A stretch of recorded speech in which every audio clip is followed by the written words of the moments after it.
Can y'all hear me? Can y'all hear me? Can y'all hear me? Can y'all hear me? What's good, y'all? Making sure that this thing is right. Yeah. Yeah, I think we good. I think we goody mob, y'all. Can y'all hear me? Just checking the levels. Yeah. All right, let's get the show started, y'all. Appreciate y'all for tuning in, tapping in.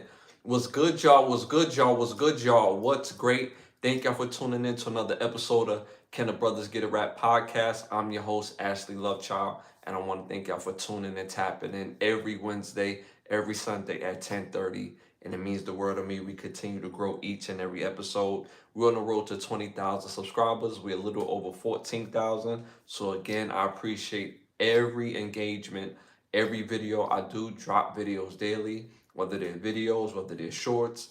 They come in always rapid fire. So again, I appreciate y'all support. I do engage in the comments, so continue to engage in those comments. Also, if you say something stupid and you're a troll, I'm not gonna respond. I might just delete it altogether. But again, if you're here to show love, even if you have a difference of opinion than me, say that in the comments, man. I appreciate all the love, and even if it's you know in difference of opinion, man. So shout out to y'all. Shout out to the chat. The chat in here deep. Shout out to the chat, man. Shout out to the chat. We got Ebony in the building. Shout out to Elena in the building. Make sure y'all hit them hearts and hit the 100s. It does help with the growth of the show. We also have Shay in the building. Shout out to Shay. We got Keesaw in the building. We got Culture in the building. We also got who's that Tremont in the building. We have and shout out to King P in the building. He's had his badge over 2 years as well. So my yo party people. Shout out to Patrick in the building, one of our mods. So make sure y'all talk to me nice. You already know what's popping. My dude Patrick in the building, man. Appreciate you for tapping in as always. And remember, y'all hit them likes, hit the 100s. It does help with the growth of the show. With no further ado, let's get the show started. Remember, y'all, do not be an agent of chaos.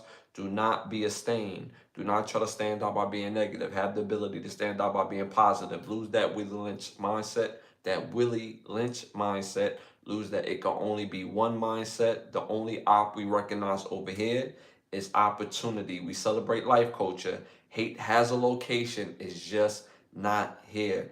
And I want to thank the presenting sponsor of this podcast, which is Button Snap, so you get the finest of movies, shows, documentaries, and original content for your viewing pleasure of $4.99. First segment of the night, popular opinions. This segment is brought to you by OUV Records. Make sure y'all go to Instagram at OUV Records. Stay in tune to the latest music and merchandise. The label motto is create, document, and inspire. So make sure y'all stay in tune. And first question of the night, y'all already know popular opinions. These are not my questions. These are the world's questions. So stick to the answers and the questions. All right. First one of the night. Best childhood game on this list. Best childhood game on this list. Number one, biking games. Number two, water gun fights. Number three, manhunt. Number four, tag. Let me know what y'all think about that in the chat. Again, let me know what y'all think about that in the chat. Again, best childhood games on this list. Best childhood games on this list. Number one, biking games. Number two, water gun fights. Number three, manhunt. Number four, tag. Let me know what y'all think about this in the chat. Again, let me know what y'all think about this in the chat. For me, all these games are fire. All these games, if you wasn't outside playing these games in your neighborhood, then your childhood was crap. Like, I ain't gonna hold you. Like, if you spent your time mainly inside throughout your childhood is trash. I just gotta be honest with you. I grew up in the 90s and in the early 2000s, but we was outside though, you know what I'm saying? And we did all this right here. All of these is a good time. So for me, biking games was hella fun. We act like we was part of the X crew or whatever. Before the X crew, I almost lost my life uh, going downhill into the garage, and I don't know what I thought I was going to do, and I learned the use of a brake that day, and I went head first into the garage door of my building, and it was nasty work. So shout out to Mike in the building. Appreciate you for tapping in. Okay. Like I said, childhood was off, on and popping. And then, like I said, with the biking games, we just had major fun. Water gun fights used to be clutch. Water gun fights used to be absolute war. You hear me? Like the type of water gun fights we used to have. I mean, we used to go all out, go to the basement in our building, into that laundromat, load up all the free water that we can get, and it was on and cracking. It was like it was serious out here. It was like Bloods versus the Crips. You know what I'm saying? It was crazy out here. Manhunt. Manhunt was always next level when you play with the older kids because they put you onto the top tier spots, you know what I'm saying, on Manhunt. But the thing is you couldn't leave the block, but there was ways to hide on the block. And then tag is tag. It don't get no better than tag, right? You working on your agility, your football moves, all that with tag. So it was a super good time. So in the chat, I'm seeing 1 and 2 in the chat. That's what I've been seeing in the chat, right? I saw 1 and 2. So shout out to Keesaw. He went with biking games. Biking games was lit, yo. Mike talking about corny. I don't know what type of childhood you had. You again, your childhood must be super ass to call these games corny. Um, King P all day. He said water gun fights. Water gun fights was next level, bro. Like, shout out to Patrick. I think those games all mostly originated from Tag. That's the classic Super Soaker Water Gun changed the game. That's real, Patrick. That's real though. That's real. All of these games did originate off of Tag, so Tag will have to be the OG, right? Damn, that's real though. That's real because the water gun fights, it was basically like a mix, and it was on and cracking. Like, yo, the summertime in New York City was unmatched, unhinged. Don't mess around, have bikes with the water guns. Like that's next level war right there. You know what I'm saying? Drive-bys, all that. Like it was next level with the. I'm gonna go with water gun fights. I'm gonna go with water gun fights on this. Shout out to the chat. So I'm going with water gun fights. The chat, it was a mix of both between biking games, water gun fights. You also had tag. I seen tag up there. But mind y'all, 44,000 people voted on this, y'all. 44,000. 44%, excuse me, 47%. 47%. 44,000 people voted on this. 47% they went with tag, y'all. They went with tag. I'm not mad at that. Tag is popping. And don't get the girls involved, because now we playing a whole different type of tag. Yo, we was terrible as kids, bro. I'm telling you, we used to have a good time.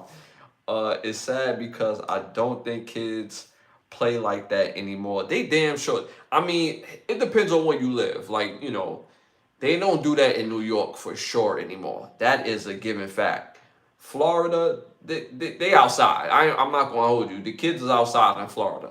They're outside in Florida so much to the point you wonder, like, yo, this is school hours. Like, why y'all not in school? Like, and y'all just outside playing all day?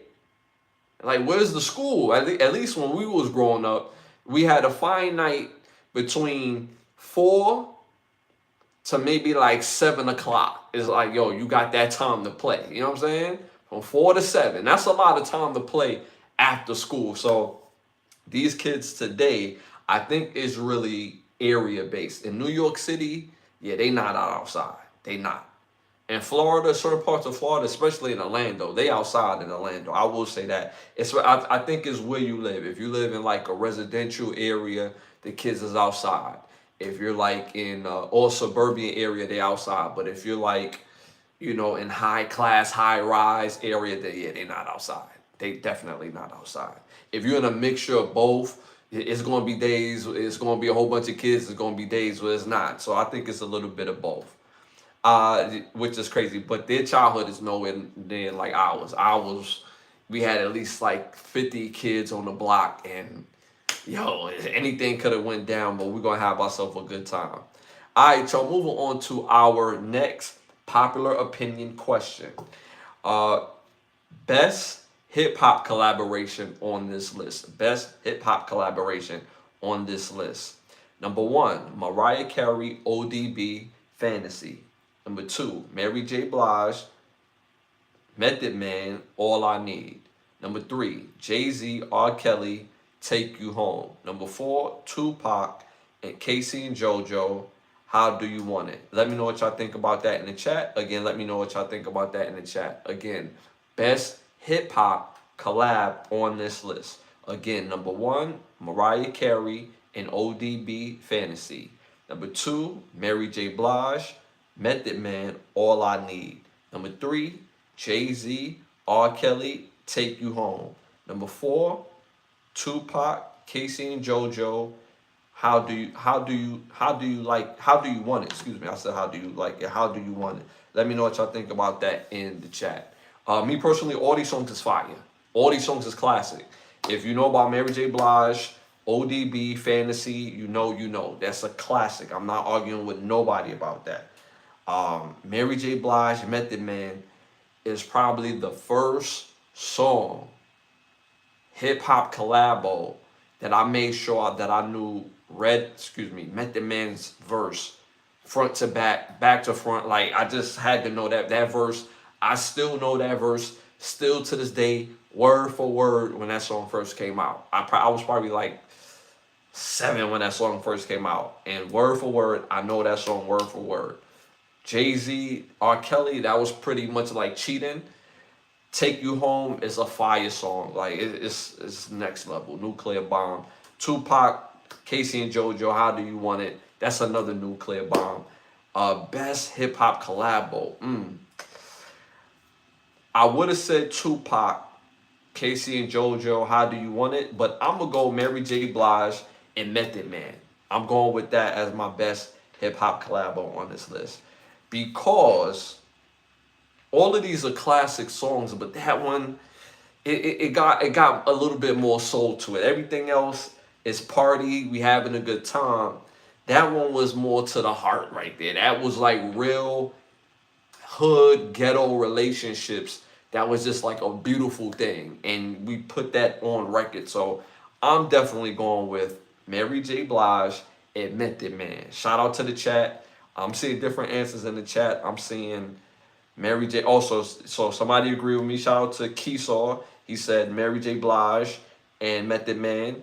Shout out to King P all day. He said Jay-Z, R. Kelly, Take You. That's like cheating. Like, that song is dead ass like cheating. That's a fire song. And honestly, if R. Kelly wasn't going through the things that he's going through, like he's still being revered musically. I still bump R. Kelly still to this day.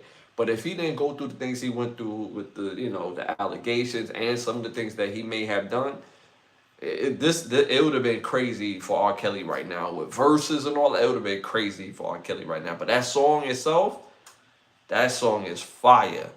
Shout out to Patrick. I like them all. For me, Mary and Method Man, only because I think that they as the first from that list. Okay. Oh, so you're saying that they did their joint first. Okay. Respect that. So majority of the chat is agreeing with me, y'all. They going with Mary J. Blige and Method Man, All I Need. That's a classic song. You go play that song anywhere. You can play all these songs anywhere, but y'all get the point that I'm making. I just want to be right, because that song is super duper fire. So again, I went with Mary J. Blige, Method Man, All I Need. The chat was split, but majority went with the same. 39%, mind y'all, 112,000 people voted on this, y'all. 39% went with Tupac and Casey and JoJo, How Do You Want It? I'm not mad at it. That's super duper fire. That's probably one of Tupac's biggest and signature records, based on how he raps, his style, his cadence, his flow. And anytime Tupac got a fire beat, he bodies it. Anytime he got like an ass beat, it was like, yeah, the verse is cool, but this production is terrible. That was my only nitpick with Tupac. He never really had great beats. And then when Dr. Dre started messing on it, then you heard that production. Then you started seeing them sales go up a little differently, right? But anytime he didn't work with Dre, it was like, somebody need to work on this. If it wasn't Dre or I know the person's name, but I can't say his name right now because I'm on live. Oh my God. He's Snoop Dogg's cousin. And he also was a rapper. He was nice as a rapper too, but he was a producer first. Oh my God, I can't think of his name. And him and Snoop is having like a little discourse right now, but oh man, I can't think of dude's name. Shout out to, we got my dog Cole Raph Ronan in the building. Appreciate you for tapping in. My dog, one of our day ones, one of our big badge holders, had his badge for over 2 years on one of our other mods. So make sure y'all talk to me nice. R. Kelly and Cassidy, that song Hotel was fire. Yeah, that's a fact. That's another cheat code, and that's what I'm saying about R. Kelly.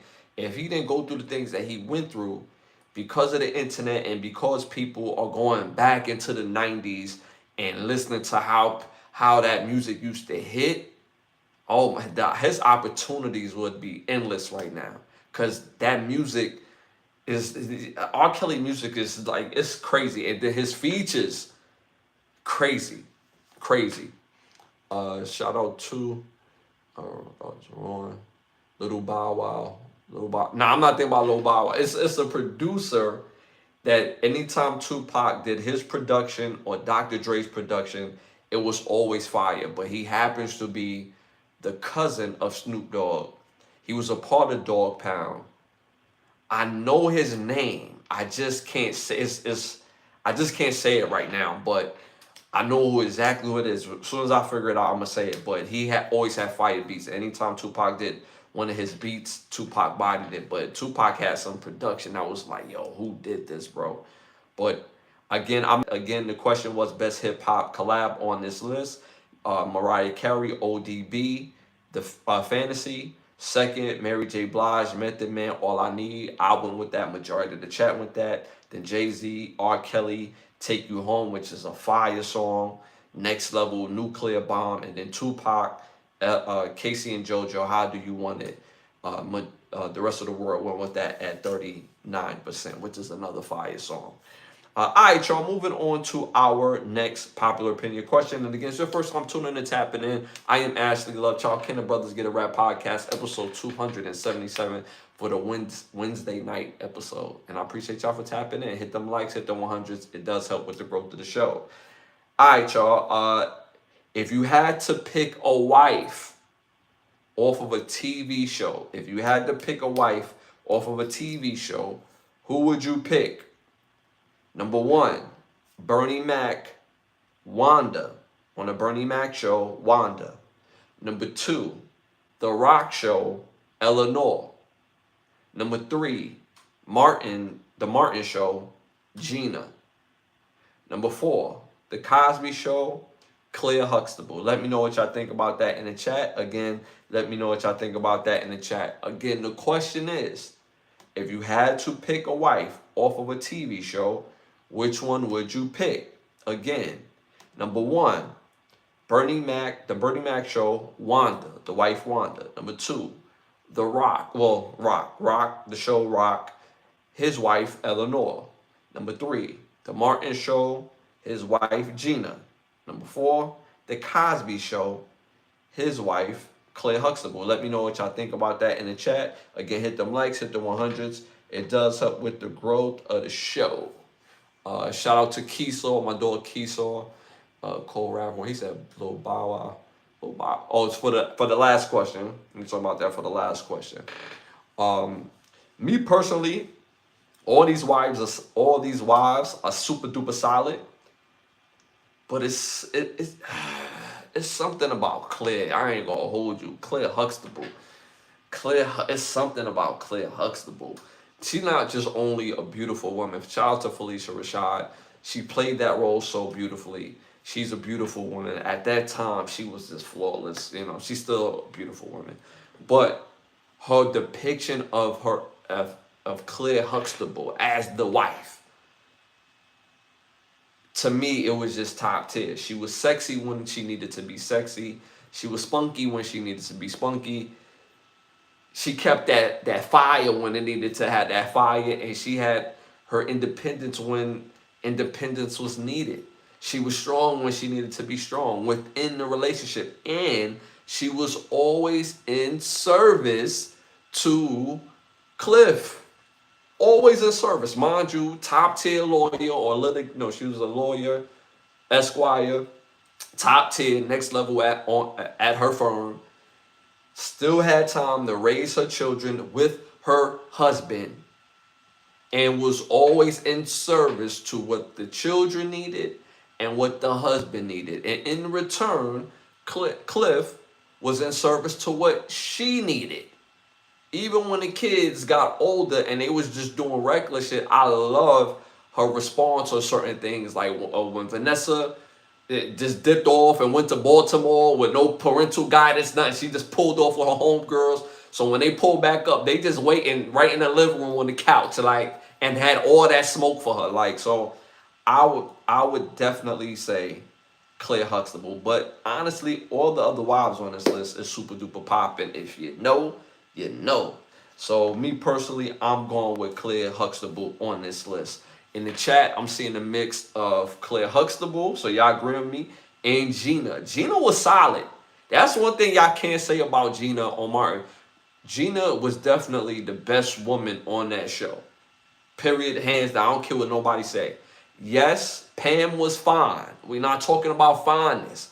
But Pam was super duper toxic. Everything Pam did was toxic. If she could have just let Tommy just rock out with, you know what I'm saying, listening to Natural Man at night, they could have still been together. But since she didn't want him to rock out and let him wear his little headship hat, you know what I'm saying, she ended up single on the show. You see what I'm saying? So Gina had her hands down. She was loyal. She was ready to fight, and she held it down always. So, but I'm not mad at any other wife on these TV shows. They were super duper epic, and they played a great part on the show. He said ride or die. That's a fact. She was a ride or die, bro. So shout out to, and they were all great depictions of women. And obviously of the sisters, but they was the great depictions of it. You know what I'm saying? They wasn't one layered. So I love the fact that, we had some great TV wives growing up. You know what I'm saying? And I think that's kind of the reason why things are such in limbo now. Because, now we have reality TV. We grew up on sitcom TV where it was like, yo, I could possibly find my wife one day. And she gonna love me like that. You know what I'm saying? So, yeah, you know what I'm saying? You gotta weave them through. You know what I'm saying? But that's a whole nother story. So, again, the chat... I picked Claire. The chat is like a mix. 17,000 people voted on this. 43% went with number 4, Claire Huxtable. I'm not mad at that. It's for you. If you know, you know. If you watch the Cosbys, you know. Even when Claire got pursued by other men, she shut it down immediately. She's like, yo, you know who I'm with, man. Like, yo, get out of here. She ain't never say, oh, I can't mess with you because I'm married. Nah. When a woman say, I can't mess with you because I'm married, that's not a no. That's not a no. Claire used to be like, yo, no. And if you can't accept my no, I know a 6'1" dude that will come see you about my no. Like, I told you no nicely. And if I gotta keep telling you no, I know somebody's gonna pull up on you after I tell them. You know what I'm saying? Try to tell you nice, but you know what I'm saying? That's the type of woman that any dude would want. You feel me? So shout out to Claire Huxtable. Shout out to the chat. Y'all going in the chat. How about the lady from Good Times? Yo, I ain't gonna hold you. Florida was tough. She was solid, but she was annoying, bro. Like, she was annoying, bro. She was solid. Not physically. She not my physical taste. You know what I'm saying? Yeah, she not my physical taste. All these other women is more like my speed. You know what I'm saying? Gina, definitely Claire Huxtable. You ever seen Eleanor from Rock? She was fine. And oh my God, the Bernie Mac show, Wanda? Oh my, that woman was just oozing with fondness.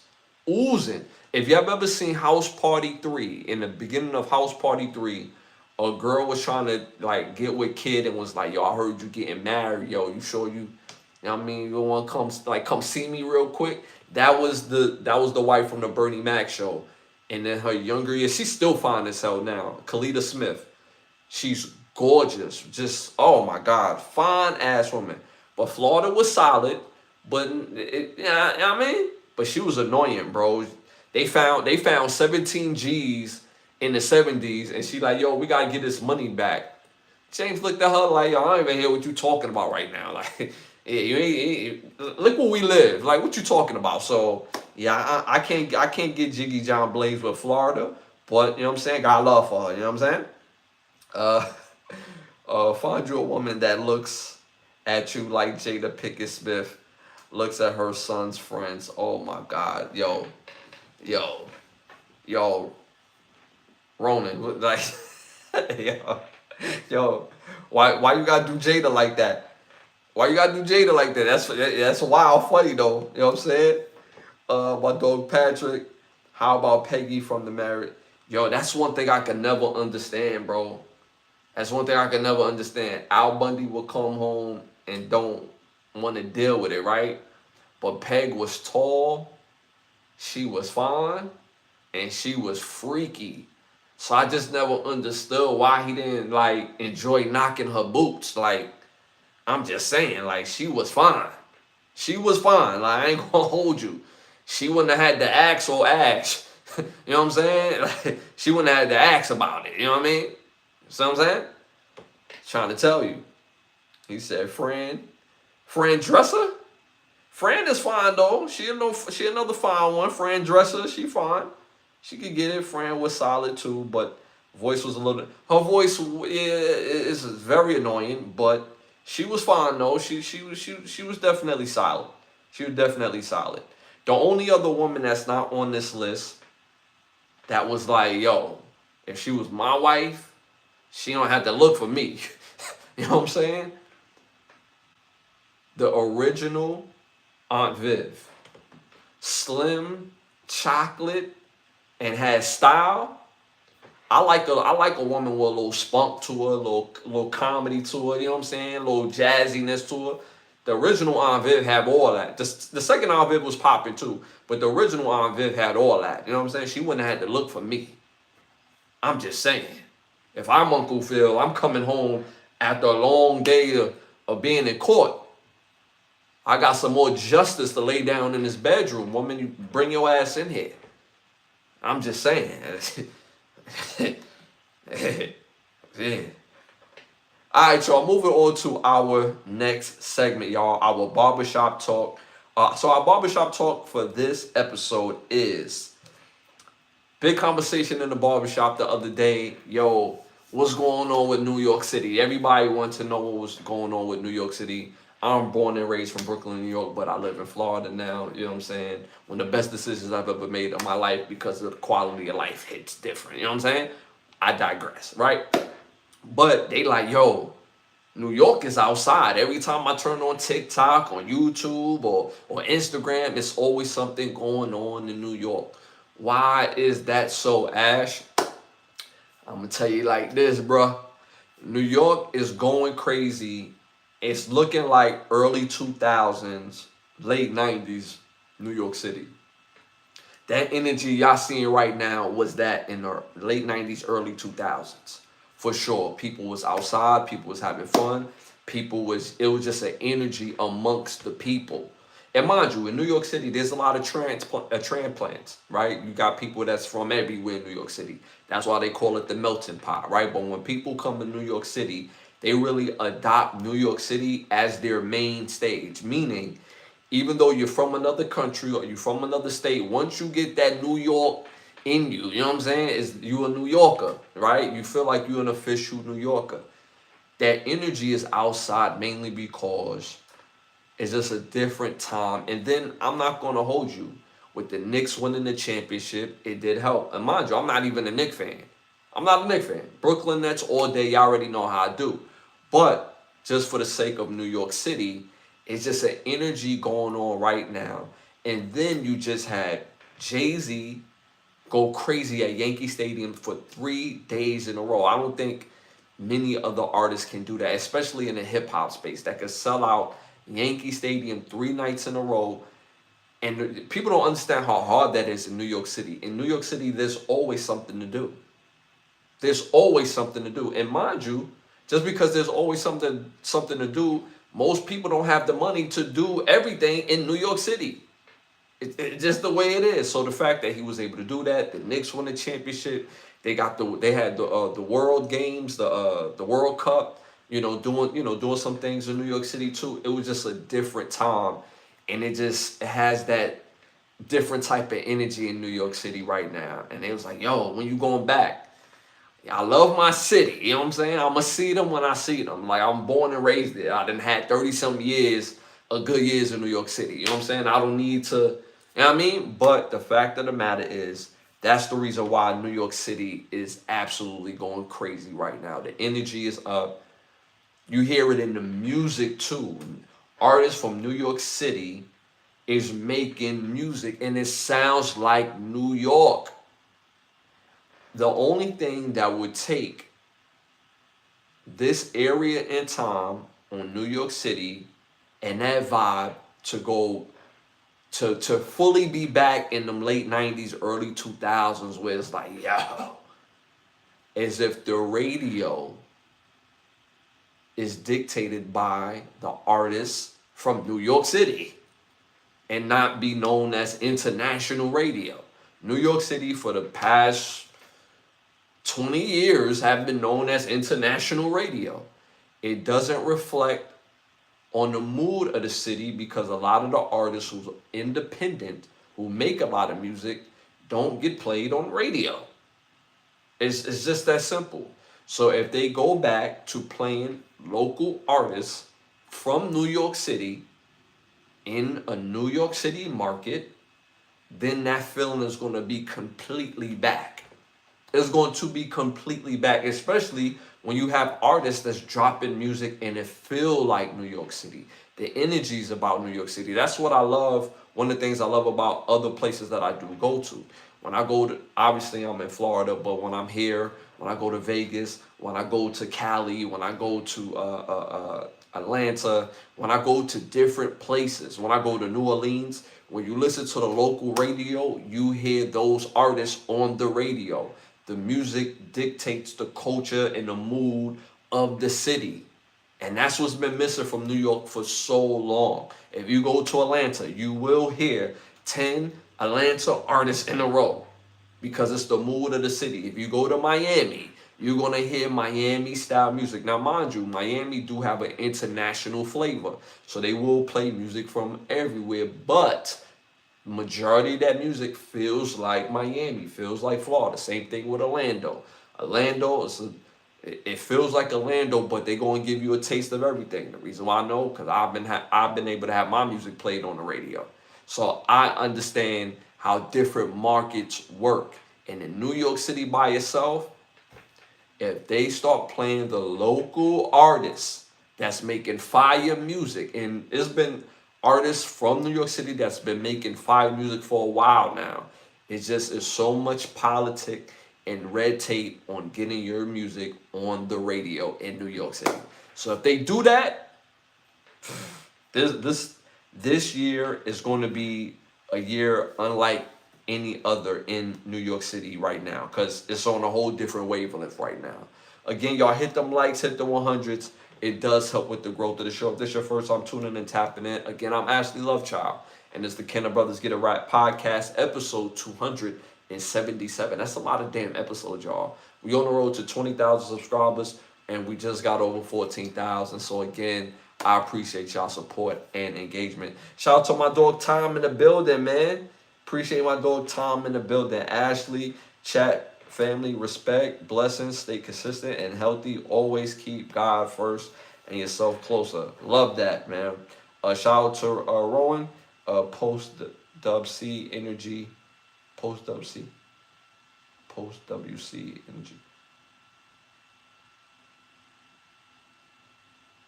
Post like win championship energy. That's what WC mean. Win championship energy. Cause for some reason when I seen Dub C, WC, I thought about the rapper WC. So post winning championship energy. Oh, World Cup. Oh, post. Excuse me, my bad. Post World Cup energy. All right. Bet. Yeah, but the energy is just fire, and the energy has been super duper up since the Knicks won the finals. I'm not gonna lie. Shout out to Keesaw. There absolutely nothing on earth that compares to that New York City energy in the summer. The streets are alive, fire. And then my dog Roman Jack clarified with World Cup. That's a fact. That's a fact. It New York. It's so much lit stuff going on in New York City. Not just the energy, but there's a lot of events going on. And man, it's just a good time, man. I love to see my city up, and I love to see my city having a good time without so much damn crime. So that's another thing. All right, y'all. Moving on to our next segment, our must-see segment. I'm gonna give y'all 3 Eddie Murphy Award. No, these are my. Yeah, I'm gonna give out 3 Eddie Murphy Awards to movies that y'all must see. But these movies haven't came out yet. But I'm saying that you have to see them when they came out. All 3 of these movies I'm about to mention just dropped trailers, and these trailers look absolutely fire. So my first Eddie Murphy Award goes to a movie that's coming out again this year. It stars Anthony, a new guy. I've never heard of this particular actor, Anthony Apata. Anthony Apata. He is starring and playing Rocky in a new movie called I Play Rocky, and based on the official trailer, basically the movie I Play Rocky is they are basically the Rocky movie, the Sylvester Stallone's most famous franchise, Rocky. He's playing Sylvester Stallone playing Rocky, which is a very interesting take. We've probably seen something like this a few times as far as the idea, but never quite such like this. To me, this feels more like biopic type of thing, but it shows this one particular space. And if you think about it, if a guy like Sylvester Stallone had a biopic, right, and we've rarely seen actors with biopics, right? Rocky would be a big part of the biopic, right? So, but if you look at Sylvester Stallone's career, it's so long, it's so grand, pause, and it's so many different things a part of his movie that we will want to see, and this will be it. So I'm looking at it like that, like a chapter of Sylvester Stallone's biopic movie. So I can't wait to see this. This looks absolutely fire. My second Eddie Murphy Award goes to another movie that's coming out this year. Official trailer dropped, and it looks absolutely freaky and terrifying. This movie is called Other Mother. I seen this trailer when I went to go see The Odyssey the other day, and I'm like, yo, what the hell is this?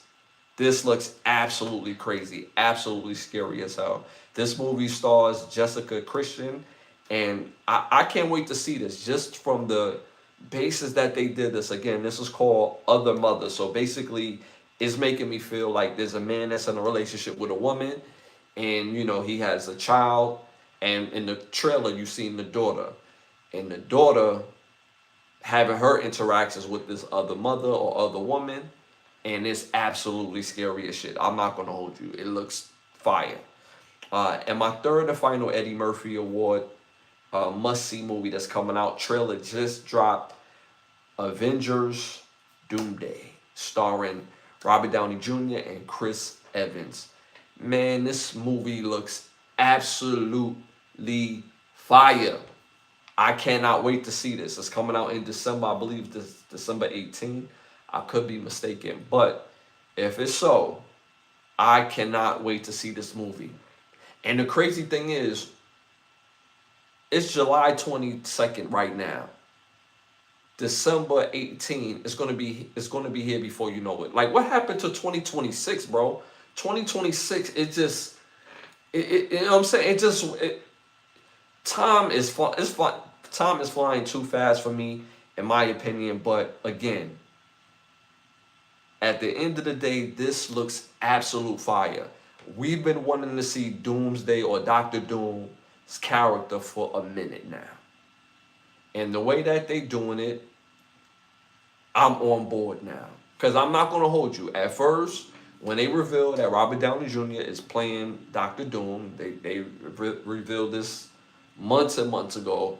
I was pissed off because, like, all right, so we don't get Iron Man, we get Doctor Doom. But if you mess with the comics, there's a space and a place in that. So I'm looking forward to seeing the movie. And because Fantastic Four was so fire, and the way they introduced Doctor Doom at the end of Fantastic Four, and the importance of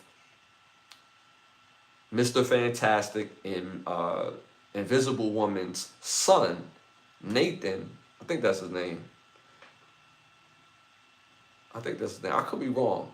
But their son, his powers, and he, obviously he's a baby. He doesn't, like, they don't know what type of powers that he's going to have. Mind you, you got two superhumans that's having a child. So can you imagine what this child is going to be? So I can't wait to see these movies. So again, make sure y'all go tap into these movies when they come out. I Play Rocky, Other Mother, and Avengers Doomsday. This looks absolute fire, and I can't wait to see these movies. Like, honestly, these movies are going to be epic, bro.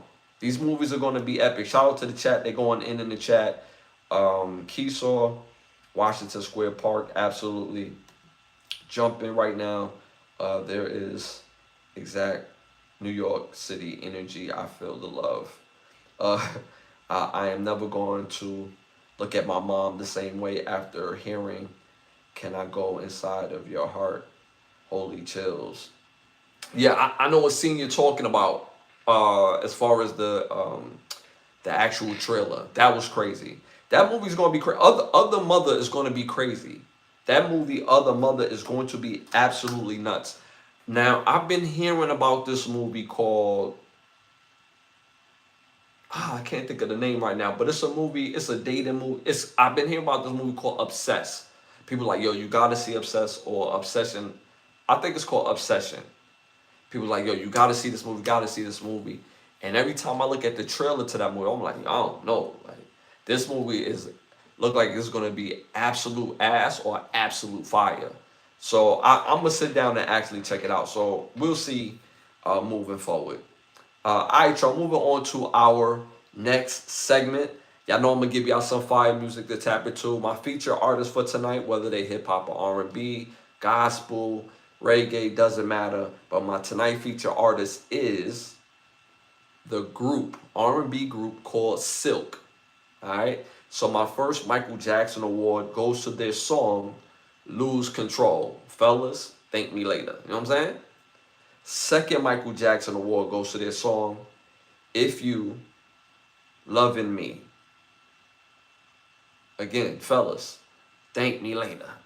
And my third final Michael Jackson award, again, Silk, their song "Happy Days." Fire, must-have songs on y'all playlist. I'm telling you. And the first two, fellas, you got your lady over. Trust me, it works. It sets the mood, okay? Again, the song is called "Lose Control."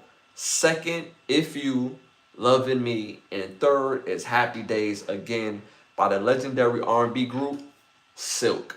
All right, y'all, moving on to our next segment. Y'all already know we're about to get on that flight and send them the turkey or no, send them the turkey or no. Y'all know the rules of the game. We type in T to send it to turkey, or we type in N not to send it to turkey. When people say and do crazy things, hey, we either send it to turkey or no. Again, let me know what y'all think about that in the chat. Again, let me know what y'all think about that in the chat. And shout out to the chat again. Remember, y'all, we on the road to 20,000 subscribers.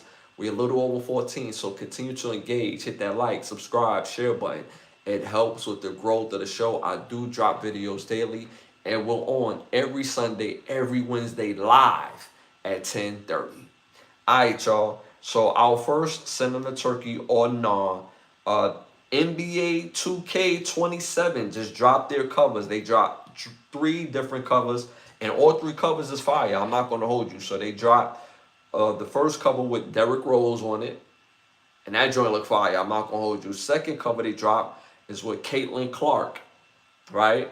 And third cover they dropped on it was Victor Wembanyama. So let me know what y'all think about that in the chat. Again, let me know what y'all think about that, chat. Are we sending this to Turkey or not? Do y'all like the players that they chose, or you kind of like really don't care the players that they chose? Let me know what y'all think about that in the chat. And don't forget that them likes, hit the 100s. It helps with the growth of the show. Me personally, I have no problem with Derrick Rose. Derrick Rose is the youngest MVP in the NBA. I can't imagine what Derrick Rose game would look like if he would have never got hurt. He still ended up as a great player. I mean, I believe Derrick Rose dropped like 54 in a game, 3 years ago, in the latter parts of his career. So I can't imagine if he would have never got hurt. To me, he's one of probably top 3 what ifs in the NBA if injury never got to him. Like my top 3 personally is Grant Hill, Tracy McGrady, and then Derrick Rose. Those are my 2 what ifs. And then like, on the outside of that, what I'm saying, I got my dude from Portland, Brandon Roy, and my 5th will probably have to go to that 5th one. I'm gonna say it later because I substitute with that 5th one. But we've had some great players that was just, the injuries just got them. But Derrick Rose, absolutely deserving of this cover. Shout out to my dog Tom. He said Rose would have been the best point guard ever to play in the NBA if he did not get hurt. I stand 10 toes on that. I'm not going to say he wouldn't have been. I'm not going to say he wouldn't have been, because what people don't realize in today's NBA, who's the best and the most revered point guards in the league, right? Steph Curry, Kyrie Irving. These are veteran top-tier point guards in the league today, right? And they still nightmares to dudes right now. They still a nightmare. But when I tell you, Derrick Rose was just a different breed, bro. Like, he was damn near terrifying, bro. Damn near terrifying. His motor, his athleticism, his skill level, and he was working on that jump shot. That jump shot, I honestly believe if he would have continued to work on that jump shot, it would have been pure. Now, his jump shot did become pure once the athleticism went away, right, in the latter part of his career. But can you imagine why he was super duper athletic mixed with that jump shot? Oh my God, that would have been something. Man, that would have been something spooky. That would have been spooky right there. Shout out to Tom. What do you say, Tom? Mine is definitely Grant Hill, number 1. He was about to take the lead to a whole new level. Yeah, like Grant Hill is without a doubt my second favorite NBA player of all time with the injury. My second favorite of all time. Anytime I tuned into watching Grant Hill with the Pistons, he was different. 6'8", 220, silky smooth, and he was aggressive at the same time. Like, how can those 2 things be like exist at the same time? That handle, silky smooth, but once he in the paint, oh, it's all aggression, dog. He was throwing it on every top tier center in the league that was known for shot blocking. If you go back to the late 90s, dude, he was violating dudes. If you go back to the mid to the late 90s, Grant Hill used to violate dudes. And nobody could hold him. Silky smooth with the handles, but when he go into the rack, dude, like, you didn't even see people challenge him at the rim outside of centers. If you wasn't a 7-footer, you was not challenging Grant Hill at the basket. You wasn't. You wasn't. Like, yo, Grant Hill, he was a different breed, bro. different breed, bro. My older brother will not let me forget Bernard King.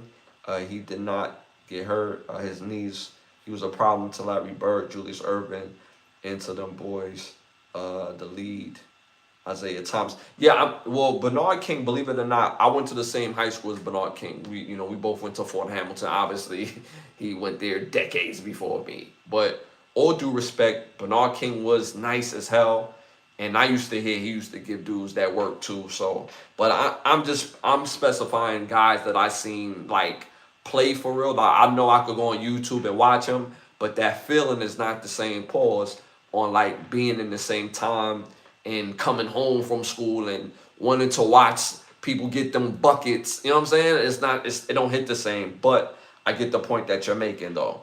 Definitely get the point. So shout out to Bernard King. He still holds the records in my high school for most points scored, rebounds, shot blocks. His memorial or his dedication is like right above like the boys' gym in my high school. Shout out to Fort Hamilton, by the way, in Brooklyn. Derrick Rose on the Ultra Edition cover is making the emotion of 2K13 vibes all over again, instant buy. Yeah, I mean, that sounds good and all, but 2K as a basketball game has been asked for a little while now. So I'm hoping for 2027's sake that it's actually a good game to play. The last 2K that I really liked playing was probably like 2K17, 2K18. No, I'm lying. 2K19. 2K19 was fire to me. It was fire to me. They just had to build off of 2K19. That's it. As far as the gameplay. The gameplay, when you had specialized moves and each player had their own specialized move and the handles and that 2K19 was popping to me. Me personally. That was the last 2K that I actually like playing. All the other ones is ass. It's ass. I ain't gonna hold you. It's ass. But I hope this year is gonna be popping because I'm interested in buying a new 2K. But I just hope the gameplay is good. I hope it's good. Me personally. Shout out to CC Motion in the building. My dog in the building. One of our day ones. He says, salute, Ash. Appreciate you for tapping in. CC, don't forget to hit them hearts, hit them 100s. It helps with the growth of the show, brother. We appreciate you. Appreciate having you. Ashley, you're not lying because that's what Rondo said Rose was a problem. And Rondo played against every point guard and guard you could possibly think of. That boy Rose was a problem. Yeah, Rose was different. Rose was different. The reason why Rose was such a problem, he was not just fast, he was quick. He wasn't just quick, he was strong. Like, he was strong as an ox. And another problem is, he jumped. And he didn't jump he didn't glide. He just jumped straight up. So with all that athleticism, as a defender, you had to respect every single move Rose had. You had to respect it. If you realize, most guys who are athletic enough to get past you, they don't have a lot of bag work. People say, well, Rose didn't have a bag like that. People have bags because they don't have the athleticism. That's how it works. That's how people and why people develop a bag. It's because they don't have enough athleticism to get by people on the first move. That's a fact. Michael Jordan, he had bag work, but he didn't need that shit. One dribble, he's by you, bro. If you still on the side, he's rising. What you gonna do? I'm in the air now. What you doing with this? You not doing nothing with this, bro. And the reason why I bring up Michael Jordan is because, again, he didn't need bag work. Believe it or not, early Dwayne Wade did not need bag work. Wade, before his injury, oh my God. Oh my God. He could have been the second coming of Michael Jordan if he was like 6'6". Oh my God. Fast, quick, strong as an ox, and super duper athletic where he just blew by you. His nickname was the Damn Flash. Derrick Rose, quick, fast, jumped extremely high, so you had to respect every single move. and Derrick Rose had a mean first step. Bam! And now if he cross you over, you had to respect the crossover because you respect the first step. Now, if you waiting for the crossover, he would just do the first step. Like, that's what I'm saying. It's like, yo, if you got bag work, it's because you lack the athleticism. That's just how it go. Iverson, he had bag work, but he ain't need that shit. early AI was just blowing by you, bro. That's it. Allen Iverson and Stephon Marbury developed this move, and Damon Stoudemire, along with Nick Van Exel, they developed this move that I stole as a kid because I used to play with a lot of taller players, a lot of older guys, right? And they did this move because they short guards, but they could shoot the ball and fade away to the side. Not when people think of a fadeaway, they think of a fadeaway like this. They create a move where they go to the basket, and when they raise up, they don't raise up, they raise to the side. And when they used to do this move, they could get any shot that they wanted. Any shot that they wanted. I even seen Steve Nash started doing the move. It was like an angle shot. So anywhere they go or penetrate into the paint, they always shot to the side, but it was like a side fadeaway, and it was money. So when you got a lot of athleticism, you don't need a bag. Like you see James Harden James Harden got a bag, but he doesn't have the athleticism like a Dwayne Wade. Kobe has a bag. He did not have the athleticism like Michael Jordan. Like, we're gonna keep this real or not?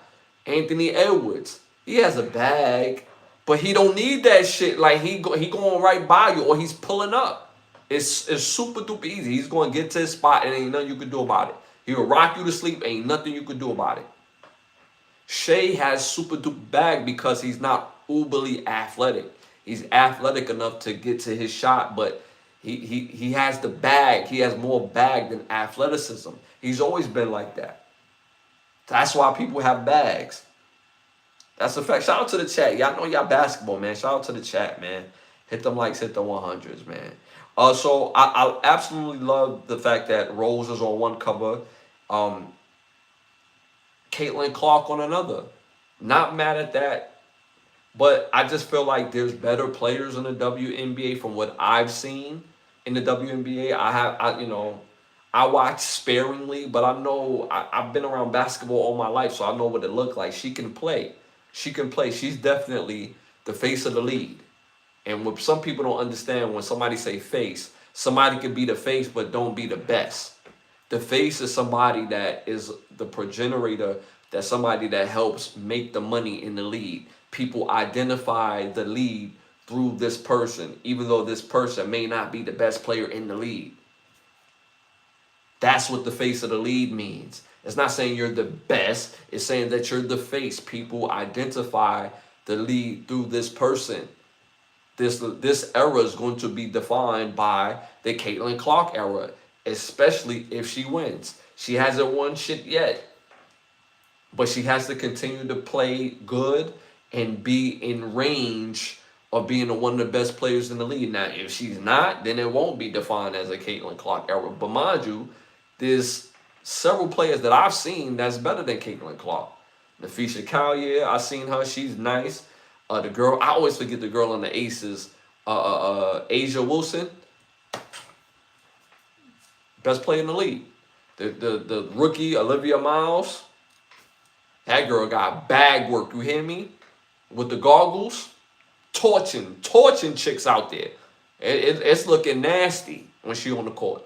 So I'm not mad at the fact, because Caitlin Clark being the face of the league, when people see her on the cover, people automatically going to get the game. And does it benefit the rest of the league? Yes, because it gives the exposure that the WNBA wants. Now, Victor Wembanyama on another cover. Am I mad at that? No, because Victor Wembanyama is the face of the league. I don't get out your feelings. I don't care how you feel. In NBA, it works a little different. Guys who are normally the face of the league are normally the best players in the league at that time. Yeah. Wemby is definitely one of the best players in the league right now. For sure. He made a hell of a stride last year, but he's one of the very best players in the league. And this year is super duper exciting because we don't know who the best player in the league right now, uno nuno right now, because people are working on their game. Some people are declining in their game, and it's a whole new league. We in a whole new league. This NBA draft that we just had is probably going to be one of the very best draft classes we've ever had. The amount of talent that we're seeing early on the court. Y'all know my adage. It doesn't take long to see if people can play. Whether it's football or basketball, it does not take long. Now, it may take some time for somebody to be a superstar, but it don't take long to see if somebody can play. We don't know who's nuno uno, but Wemby is in that conversation, bro. Let's not get it mistaken. I don't care who's in their feelings. On both sides of the ball, Wemby's a nightmare on defense, bro. He's a nightmare, bro. And offensively, he's a nightmare for defenders. So he's in that conversation of best players in the league, so I'm not mad at that. Now, what would have been more appropriate would have been probably Jalen Brunson, because one, the Knicks won the championship, and two, Jalen Brunson is the best player on that team. He's the MVP of that team. So I think it would have been a bit more appropriate for Jalen Brunson to be on the cover of this year's 2K27 for the NBA, me personally. But I'm not mad at Victor Wembanyama because he's the face of the league. I'm not mad at Caitlin Clark because she's the face of the league, even though she's not the best player in the league. So I'm not mad at that. And of course, Derrick Rose being on the cover. Yeah, give me a copy, bro. Derrick Rose is one of my favorite players ever in the NBA. So shout out to Derrick Rose as well, man. All right, y'all. Moving on to our next Sit on the Turkey. Shout out to Rowan. What Rowan said? Shout out to, he said Sophia Cunningham is on my meme energy right now. I know who Sophia Cunningham is. She's cute. She a little cutie, you know what I'm saying? She got a little bunky on her too, you know what I mean? She a little cutie, you know what I mean? I see her trolling players on I've seen a TikTok where she was trolling players, and it's funny though. I'm not gonna lie, she's funny. But she got a little bunky though, I ain't gonna hold you. You know what I mean? She kinda cute. Alright, y'all, moving on to our next send them the turkey or not, send them the turkey or not. Again, the rules of the game, we type in T to send it to turkey, or we type in N not to send it to turkey. All right, second one on the night. The SEC conference, the possibility of them going away from the NCAA completely. Let me know what y'all think about that in the chat.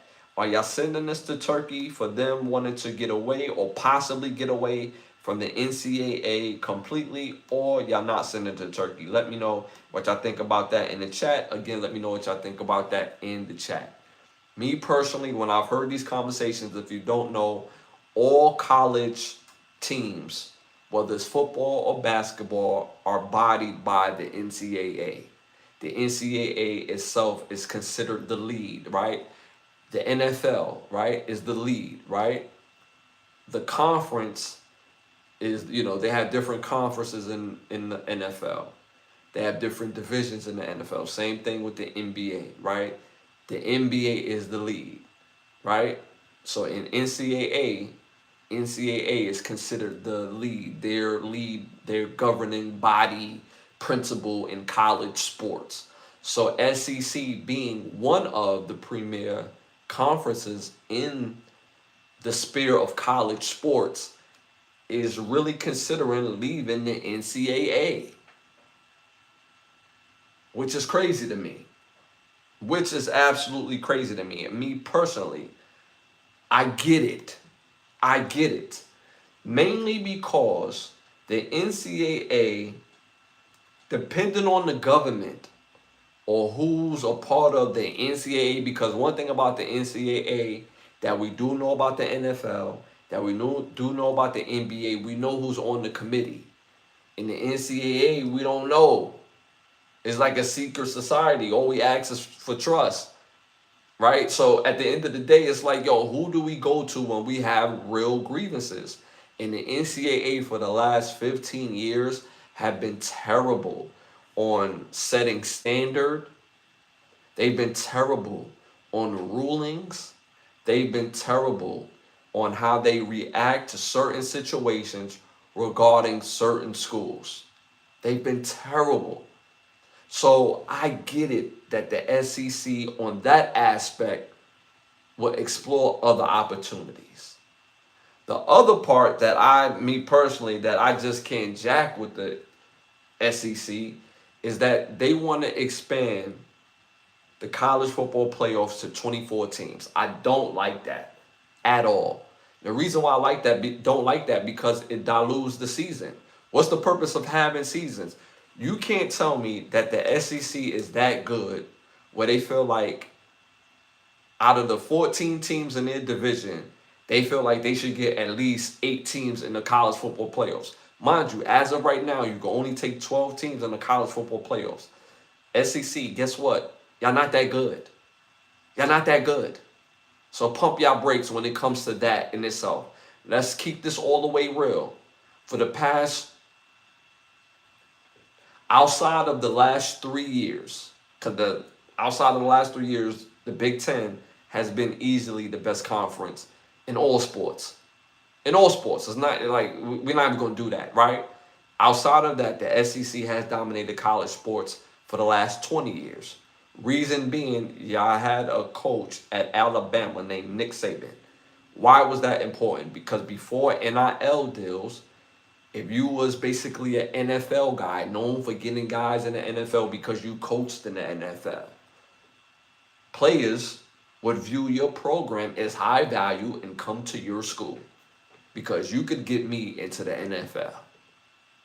That's why you see a guy like Nick Saban leave coaching, because when he went to coach the Miami Dolphins, it was a struggle bus.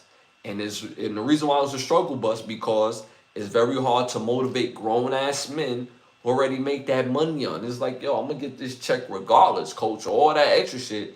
Yeah, you ain't talking my language, baby. Mind you, before that, he won a national title with LSU in the SEC.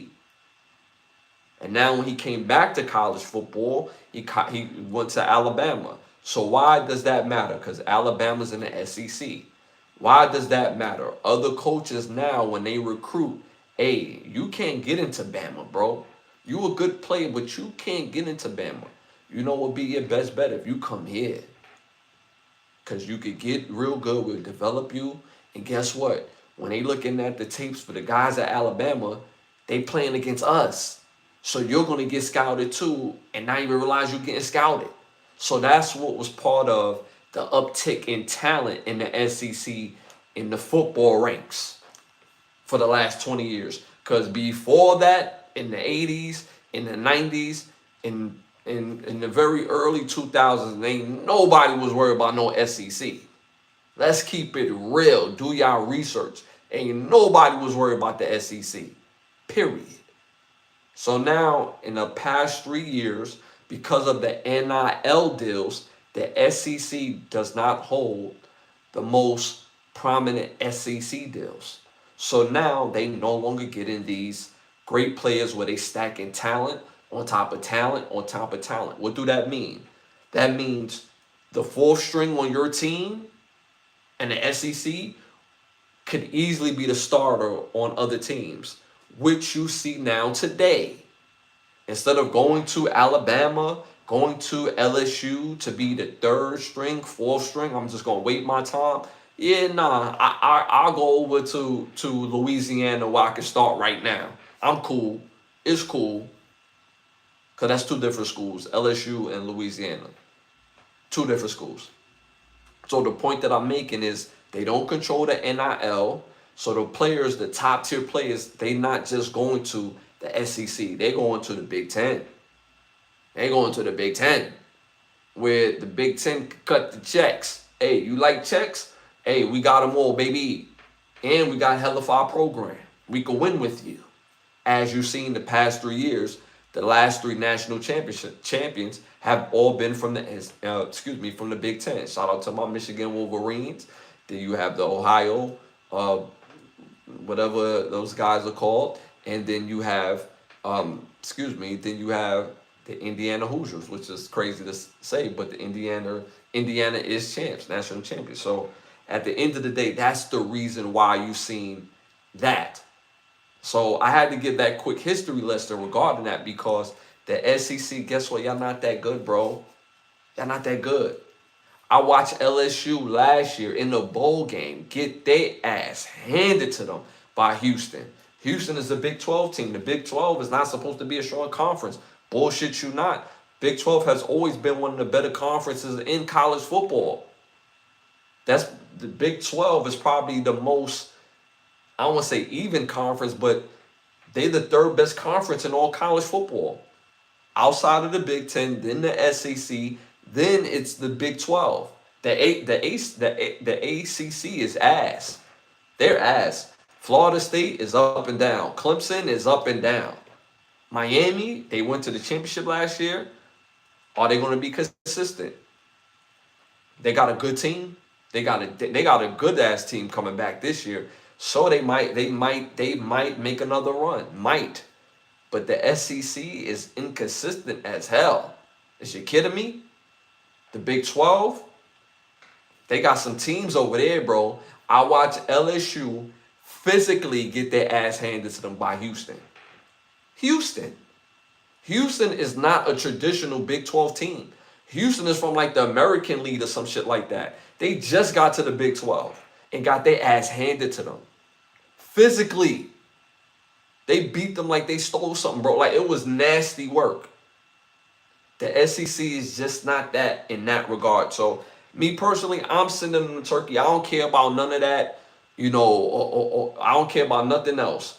When it comes to the playoffs, I do believe that the playoffs should be expanded from 12 teams to 16, not 24. You don't give a team that lost 4 or 5 games a chance to go to the playoffs just because they play in a competitive conference. Bro, if you lose 2 games, you're not in the playoffs, bro. I don't care who you play. You're not in the playoffs. You're not that good. I don't care. It's just that simple. If you're that good, you would have beat those teams. What are we talking about? So the SEC need to pump their brakes a little bit. You got a bit too much dip on your chip. Just settle down and keep it humby. The only aspect where they really have a point to me is the fact that the NCC has been terrible on being the real governing body for college sports. They've been terrible in all aspects. Even with the new eligibility where you get 5 years to play 5. Like, that doesn't help high school kids. That doesn't help high school kids. They say, oh, we trying to get all these 24, 25-year-olds out of college sports. The only reason why you had them in there because they fell into the COVID year. And then they started adding these provisions. Now when coaches go take other jobs, you gave players ability to transfer, which you should do. If a coach is able to take a team and get them better in 1 year and he takes another job, that player that he recruited should be able to transfer. It's like he's doing the best thing for himself. Why can't I do the best thing for me? So I'm stuck at this damn school when the coach that believed in me is gone? No. So this new rule, you get 5 years to play 5, is stupid. It doesn't help the high school kids play college football.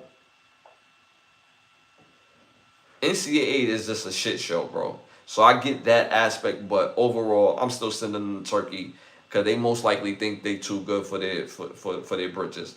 Shout out to my dog Rowan. He just hooked people up. He just gifted the chat, man. Appreciate you, man. Thank you for the gifted. Appreciate that as well. Shout out to the new members of the chat. Appreciate y'all as well, man. Showing major love to the pod. And of course, my dog Rowan, one of our big time day ones, had his personal badge for over 2 years. One of our mods. Again, thank you for that. Shout out to Carmelo in the building. Appreciate you for tapping in. He said, "Oh, I know who the team is, bro. I know who the team is. You know what I mean? You already know. I'm gold blue all day. I'm gold blue all day. A lot of my friends rock that red and whatever color that is. I don't even know if that's gray or silver. They call it. I don't know what y'all call it. Y'all ball a mess over there in Ohio, man. Get these guys out of here. You know what I'm saying? Yeah, y'all the only team I know that spent $30 million on the team and still lose a team that's 8-5 with no quarterback. I'm just saying, yo, this year we gonna bust Ohio State ass, bro. I'm telling you that right now. All my friends that's from Ohio, all my friends that's Ohio State fans, we gonna bust y'all ass this year. Last year was a mulligan. You see what I'm saying? Because before that we was spanking that ass. We're gonna go back to spanking that ass. Trust me. Trust me. Trust me. Watch. And see, the thing is, right, real talk, is your Ryan Day is probably the most lucky coach ever because he literally went from, hey, yo, who's our next coach? Like, because he can't beat Michigan. Like, so, like, what we going to do with this dude? You know, at the end of the season, we're going to get rid of him. They ended up going on a run, winning the national championship. And I'm not going to hold you. I'd rather see Ohio State win than any SEC team. My hatred for the SEC is higher than for Ohio. You know what I'm saying? Ohio State is like that cousin that get on your nerves, but you gotta spank that ass just to let them know with the hierarchy. You see what I'm saying? But the SEC is like, I can't stand SEC fans. I cannot. It's like all this ego for no reason. Like, and they not the same. Ain't nobody afraid of the SEC. All right, y'all. Moving on to our next. Moving on to our next topic in sending the turkey or not. Sending the turkey or not. Shout out to the chat again. Going crazy in the chat. Remember, y'all, hit them likes, hit the 100s. It does help with the growth of the show. If this is your first time tuning and tapping in, again, Can the Brothers Get a Rap podcast. I am Ashley Lovechild. We're on every Wednesday, every Sunday at 10:30. And I appreciate y'all's support, man. We're on the road to 20,000 subscribers. We're a little over 14. So continue to engage in the live chats. And also, I drop videos daily, so continue to engage. I've been seeing those engagements. I do jump in the comments, especially if you're on something. But if you're trolling, I'm obviously not going to respond. I'll probably just delete it. But even if you don't agree, I still show love in the chat. So shout out to y'all. And again, shout out to Rowan Jack for the gifted in the chat, man. Appreciate you as always. He said allow gift memberships. Yeah. Okay. Yeah, it went through. I don't know what just happened, but yeah. Hold up, my screen went blank. And we're gonna run this. I'm gonna run this back up, Chief. My bad, y'all. I can't see my chat. Why my chat going in and out? That sounds crazy, but it's going in and out. It popped up and then it disappeared. All right, y'all. So moving on to our next hot topic. Excuse me, our next one in sending a turkey or not. Did y'all know? This was like the craziest thing that I heard earlier, and I had to share this with y'all. I'm big into animals and knowing what's going on in the world. So did you know that flatworms are born with no fixed gender? And when two flatworms get in contact of each other, they have to fight for the penis. They have to fight for the penis. And whoever loses has to be the mommy. Did you know this? I did not know this. Did you know this? Are we sending this to Turkey or not? Are we sending this to Turkey or not? Type in T to send it to Turkey. Type it in not to send it to Turkey. I can't wait to see some of these responses. I know this is going to absolutely be funny. Shout out to y'all in the chat. But yes, so a flatworm, again, is not born with no fixed gender, right? So to basically set their gender, they have to have a war. Two flatworms have a big fight to see who's going to get their penis. So they fighting for the penis. So their penis, whoever wins get the penis, and the other one has to be the mama. So they fight to avoid motherhood.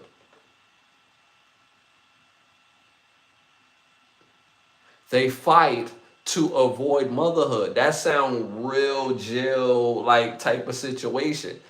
Like yo, that's crazy. That is crazy. So this is what the war's about. They fight for the penis. So that way whoever wins, hey, hey.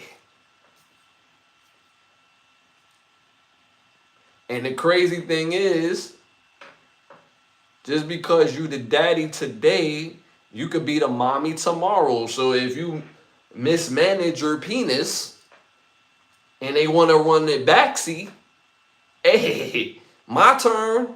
Whoa, whoa! I did like I'm National Geographic's got me. I ain't gonna hold you. I'm. It's crazy. It's crazy. Shout out to the chat. Y'all going in the chat. Natural is genuinely more bizarre. Nature is nature is genuinely more bizarre than any science fiction movie humans could ever write. Absolute madness. Yo, shout out to Keesaw. Ronan, fighting. He said fighting not to get pregnant. Winner earns deadbeat dad.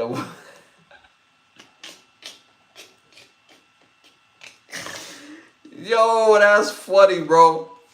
Yo, that's funny. Damn, that's funny. Yo, shout out to Ronan, man. Damn, that's funny. Keesaw, imagine having to literally duel to the death or duel to the parenthood just to pass on your genes. The stress is unreal. Bro. Bro. Bro. That is wild. That's wild and low-key nasty. Like that is a different type of world. You hear me? That's a different type of world. That's a different type of world. They're fighting to avoid motherhood. And the crazy thing is, I just like if you wanted to run it backsies, you can lose this time. And yo, now you know what I'm saying? Like, Oz the Pappy, like it gets crazy. Like I've never, like, yo, National Geographic's got me. I'm not gonna hold you. The more things you learn, the more things you realize that you don't know. I've seen the movie Species. Yo, shout out to Ronan, man. Yo, that's wild to me though. That is wild. I don't want to say can you imagine, but damn, you fight for the death, and if you lose, that's just your life. Like you took a L, and now you got to take a D. That's crazy. That's crazy. Yo, that was wild. I have to send that to Turkey, me personally. I'm sending that to Turkey. I'm sending that all the way to Turkey, first class trip, y'all. All right, y'all, moving on to our next segment. This segment is brought to you by Button Snap, so you get to find us some movies, shows, documentaries, and original content for your viewing pleasure of $4.99. Again, that's Button Snaps. That's the word button, hyphenated sign, and the word snaps.com. Again, that's the word button, hyphenated sign, and the word snaps.com. First hot topic of the night. Question. This is a question. Should people lose their job based on the things that they say on social media? Again, I would love to know what y'all think about this in the chat. Again, should people lose their job based on the things that they say on social media? Again, I would love to know what y'all think about this in the chat. Me personally, yes. Yes, you should.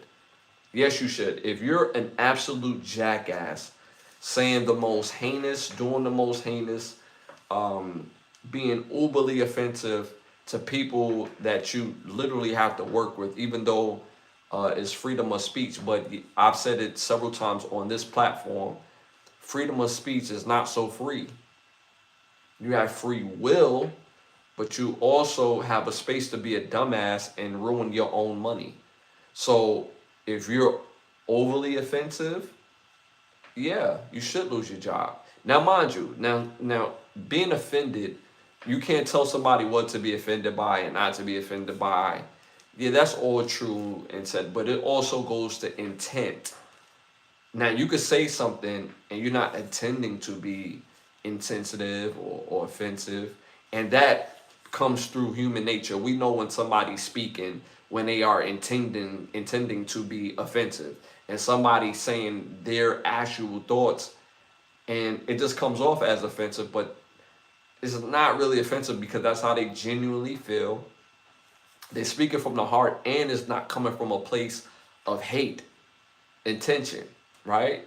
So I think those are two different things, but people still have to be accountable for what they say when they work for companies, because that shit matters. You are a representation of a company. You are a part of something that's bigger than you. So at the end of the day, should people lose their job based on the things that they say, do on the internet?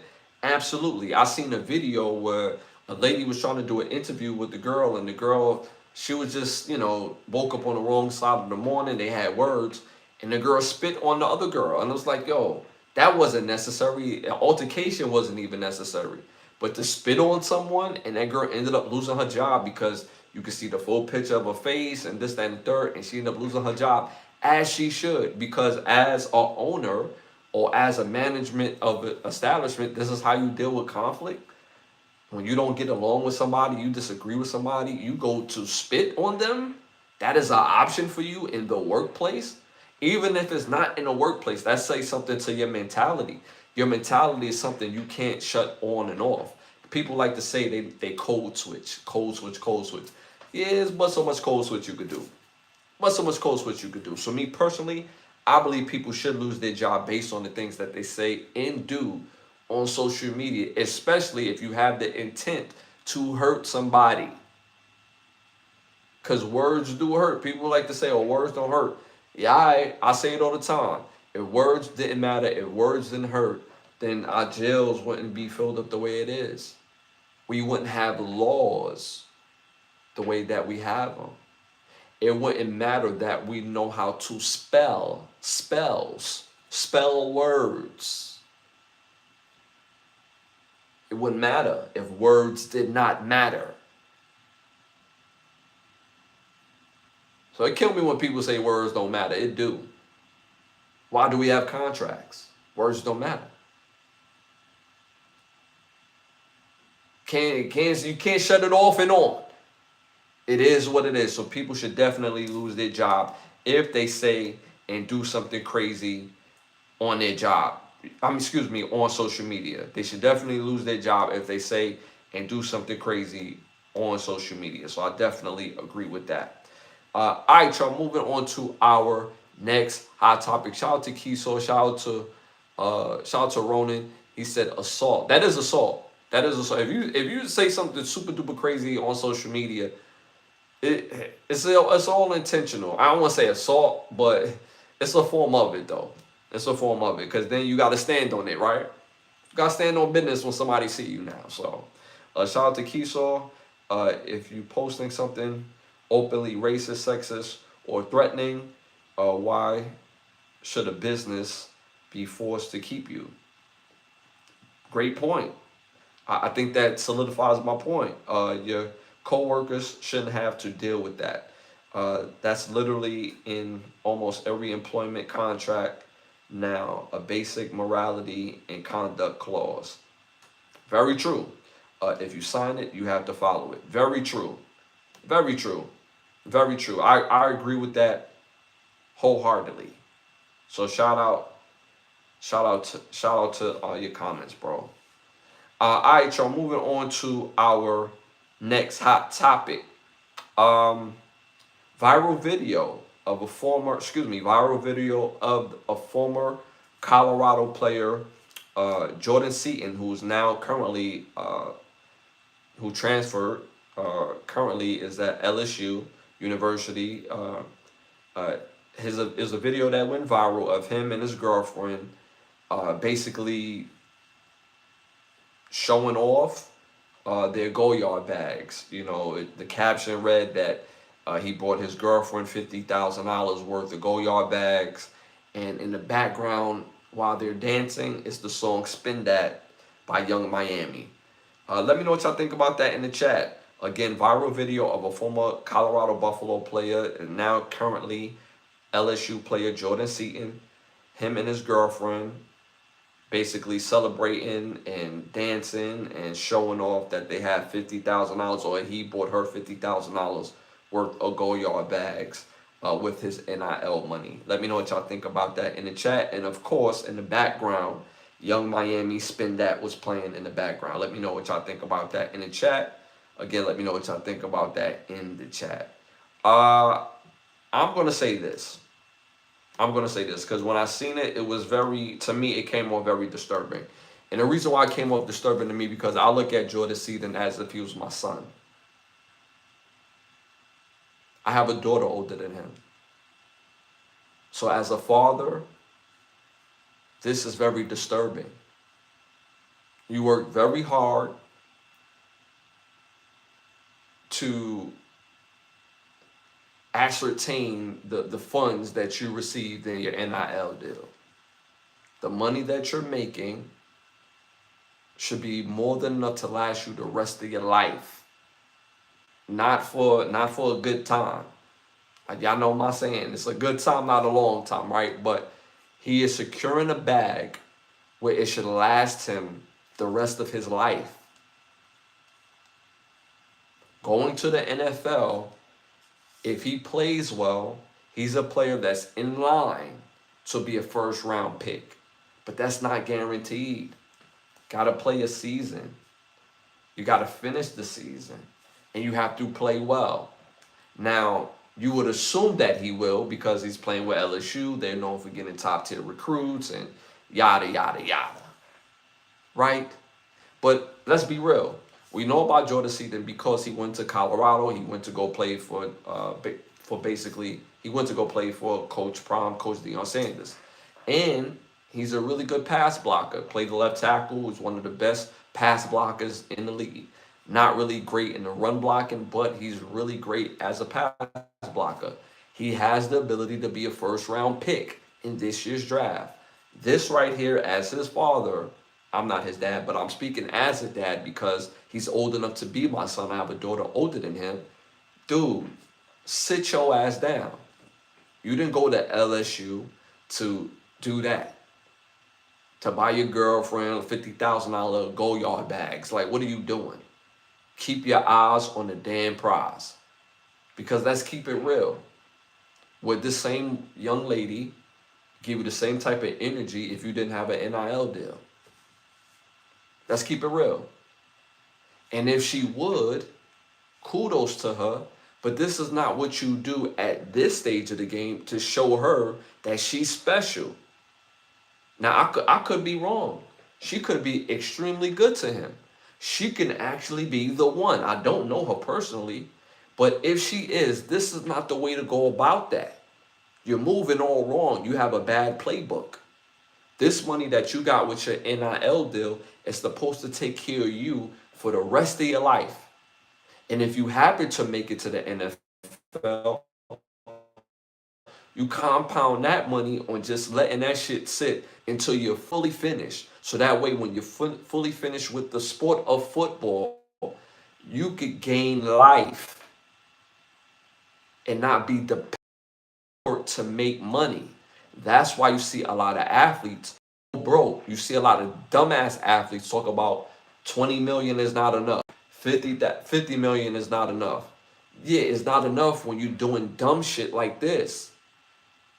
When you're buying things that, and we all want to enjoy life, but there's a thing called overindulging. And this what that is.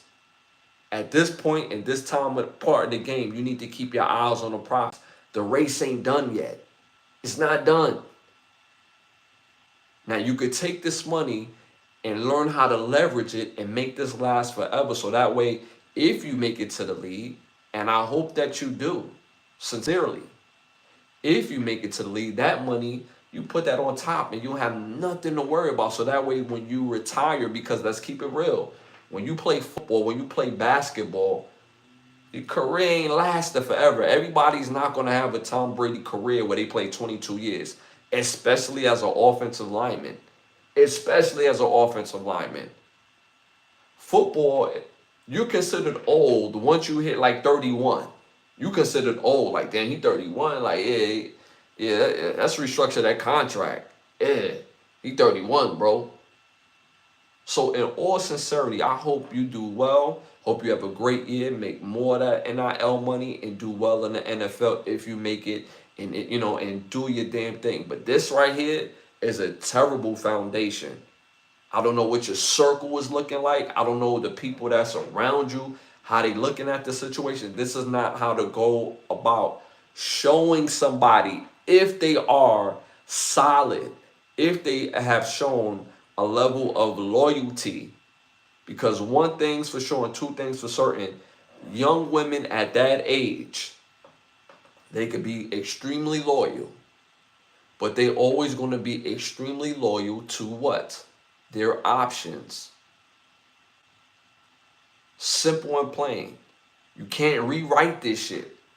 And crazy enough, as men, when we look at and when we choose women, we mainly get it wrong when we're young. Because we mostly choose women based on looks, opposed to real values. What do that mean? Now you have some guys that played in the NFL that was married, and once they retired, they stayed married. And you're like, damn, they stayed married. And when they do the interview and they show the wife, you understand why they married. Because the wife, she's in service to him in the household. So regardless of what that man do, if he plays in the NFL or not, she always going to be down. If he cheats, she's always going to be down. If he rises, she's always going to be down. If he goes broke, she always going to be down. And that particular value and notion, we don't see until it's time to do it. Until it's time, when the time goes down, for somebody to really be solid, that's when you know. You don't know with $50,000 gold yard bags. You don't know. You don't know. That's just how it works. So as a father figure, as a dad, again, I have a daughter that's older than you. And as a father, hey, son, this is not what you should be doing. Instead of spending $50,000 on this dumbass gold yard bag, you should be putting money away to a business that you're going to want to create once you're finished with this game. Or maybe create a business right now, so while you're playing, you could use the platform from you playing, and use it towards a business that people could fuck with when you're on and off the field. And it's synonymous with you. That's how you go about that, bro. Don't depend on the game for a bag. That's how they get you. Oh, he got to re-up on his contract so he can live his life. You don't want to be one of those players where you need the contract to live your life. You don't want to be one of those guys. And too many times we see it every single day. Again, every single day we see a dumbass athlete talking about, oh yeah, no, 25 million ain't enough. You ever got a 25 million contract? That just wasn't enough. 50 million, oh my God, I lost all that. Get the fuck out of here. 50 million? Even if you don't get the full 50 million, let's keep it real. If you live in New York City, you get a $50 million contract, they gonna rock you on them taxes. Federal, state, local, jock tax. You got management, you got lawyer fees, you got all this other shit. You still walking away with life-changing money, bro. You still walking away with enough money to buy you a comfortable house, to get you a couple of nice cars. You could also set up mom and dad them. And everybody could be comfortable. You could be comfortable. And now when you finish with the game, not when the game is finished with you, you still have the same type of lifestyle. No athlete could get on any app and talk money with me at all. And I'm not saying I got more money than these people, because I don't. But I know money. I know money outside of being an artist. When I got into the business, I learned money. Have an education in money and finances. There's not a degree called money, y'all. I know this. But y'all get the point that I'm making. I know money. I know tax law. Hint? And there's no way you make that type of money and say, I'm broke now. What? All that life-changing money? Nah, be a player that uses the game so that way when you're finished with the game, you walk away just as comfortable as you was while you was playing. That's how that go. And this type of behavior is only going to get worse because if you're spending 50,000 on the bag, those purchases only going to get worse. You're going to spend something on the watch. You're going to spend something on the neck. You're going to spend something on the fingers and the ears and the cars. Beautiful vacations. It's not enough for you to have a flight. Now you got to get the private jet. It's never going to be enough. That's when you say 50 million is not enough, 20 million is not enough. When we know that's bullshit. We know that's bullshit. So I would tell Jordan Seaton, simmer that shit down and stop. Stop. Stop. We all made bad purchases before. Okay, chalk it up to the game. This was your moment. This was your stupid moment. Okay, cool. You're going to get an opportunity if you continue to do what you need to do. You're going to get an opportunity to make some more money. Let's be smarter moving forward. Don't be the next player be like, yeah, yo, 10 years ago, because 10 years ago flies by. And 10 years from now, you're going to be looking back at this. That's how life works. As men, we look back, even though we go forward. I don't live backwards. I move forward, but the reason why I'm able to move forward is because I learned from my mistakes from the past. That's why that shit matters.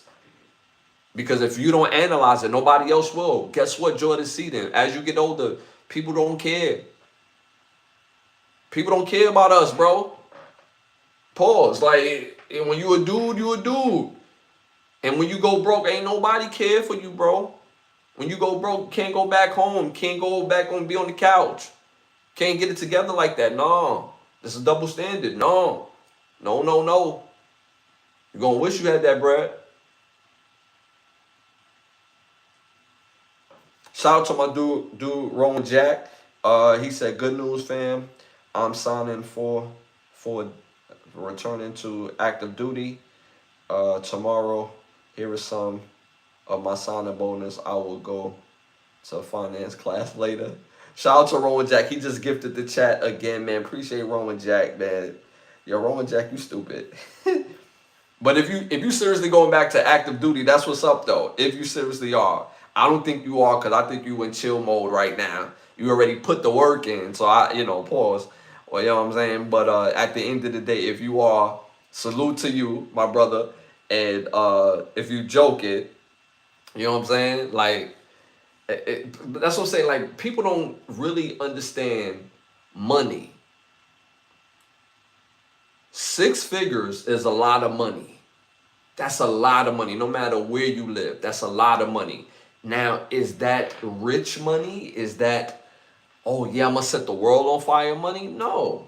Because certain places have a higher cost of living and your spending activities matter.